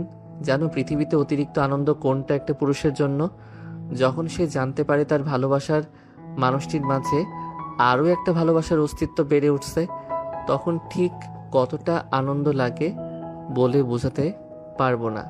দেখো, এই তো কদিন আগেই জীবন সঙ্গী হিসেবে তোমায় নিয়ে নতুন দিগন্তে পা রাখলাম। এরপর থেকে কিছু স্বপ্ন যোগ হয়ে স্বপ্নময় জীবন গড়া শুরু করলাম। প্রথমে আমরা দুজন, তারপর আমাদের হাতে হাত রাখার জন্য আরেকজন অতিথির আগমন ঘটতে যাচ্ছে। এই জীবনে প্রথম বাবা হব। আমাদের ঘরে একটি চাঁদ আসবে। সেই চাঁদে আলোকিত হবে পুরো ঘর, আর তাকে নিয়ে আমাদের স্বপ্নময় একটি সংসার হবে। ধীরে ধীরে আমাদের সন্তান, আমাদের ভালোবাসা। ইয়াসিবার পেটের কাছ থেকে কাপড় সরিয়ে দিয়ে, তোমার গর্ভে বেড়ে উঠছে, তাকে নিয়ে কত পরিকল্পনা করব তুমি ভাবতে পারছো? ঠিক কতটা খুশি আমি। আমাদের একটা ছোট বাবু হবে, তোমাকে মা ডাকবে। সে কি যে সুখ বলে বোঝাতে পারবো না। আফ্রিদ ইয়াসিবার পেটে চুমু খেলো। ইয়াসিবা বাকরুদ্ধ হয়ে আছে। ওর ভাষা হারিয়ে গিয়েছে। এই কেমন অনুভূতি? মা হয় বুঝি এত সুখ? ইয়াসিবা কিছু না বলে ঝাঁপিয়ে পড়লো আফ্রিদের বুকে।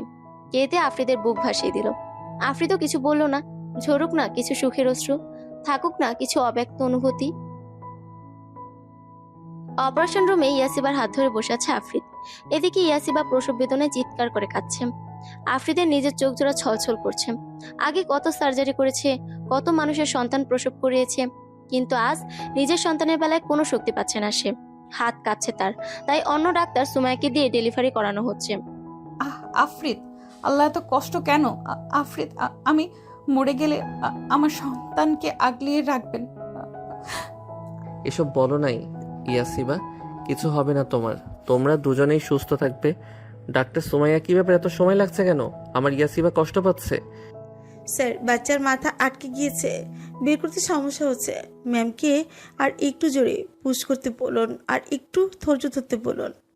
সুমাইয়ার কথায় আফ্রিদ করুণ গলায় ইয়াসিবাকে বলে, ইয়াসিবা, আর একটু শক্তি প্রয়োগ করো, জোরে জোরে নিঃশ্বাস নাও। ইয়াসিবা, ইউ ক্যান ডু ইট। আফ্রিদের কথায় ইয়াসিবা জোরে জোরে শ্বাস নিতে লাগলো। কিছুক্ষণ পরে বাচ্চার কান্নার আওয়াজ শোনা গেল। সুমাইয়া বলল, অভিনন্দন স্যার এবং ম্যাম, আপনাদের মেয়ে হয়েছে। ইয়াসিবা ঝাপসা চোখে সেদিকে তাকালো। মুচকি এসে ক্লান্ত চোখ জোড়া সে বুঝে ফেললো। তোয়ালে জড়িয়ে নিজের মেয়েকে আফ্রিদ কোলে নিয়ে বসে আছে। এক ধ্যানে সে তাকিয়ে তার মেয়ের দিকে। এতটা পূর্ণতা পেয়ে টুপ করে আফ্রিদের চোখ থেকে এক ফোঁটা পানি গড়িয়ে পড়লো। এই তো শান্তি, এই তো সুখ। পাশে ইয়াসিবা ঘুমোচ্ছে। ইব্রাহিম চৌধুরী এর মাঝে এসে ইয়াসিবা আর তার নাতিকে, সে কি খুশি তিনি। ইয়াসিবা চোখ খুলে আস্তে করে ঘাড় ঘুরে দেখে আফ্রিদ একটা বাচ্চাকে কোলে নিয়ে বসে আছে। তবে কি এটা ওর বাচ্চা? ওর আর আফ্রিদের ভালোবাসার চিহ্ন? আমাদের সন্তান। ইয়াসিবার দুর্বল গলা। ইয়াসিবার গলার আওয়াজ পেয়ে তাকায় আফ্রিদ, বলল, উঠে গেছো? কেমন লাগছে এখন? আপনাকে আর আমাদের সন্তানকে দেখে অনেক ভালো লাগছে। দিন ওকে আমার কোলে দিন। আফ্রিদ মুচকে এসে মেয়েকে ইয়াসিবার কোলে দিল। ইয়াসিবা কেঁদে দিয়ে বলল, আমার বাচ্চা। আফ্রিদ দু হাতে ইয়াসিবা আর তার মেয়েকে নিজের সাথে জড়িয়ে নিয়ে বলল, হুম, আমাদের ভালোবাসার চিহ্ন, আমাদের ভালোবাসা। থাকুক প্রতিটি ভালোবাসার মানুষ সুখে। ভালোবাসার এক অথৈ সাগরে ভেসে যাক তারা। সুখে দুঃখে একে অপরের কাছাকাছি, পাশাপাশি থাকুক আজীবন।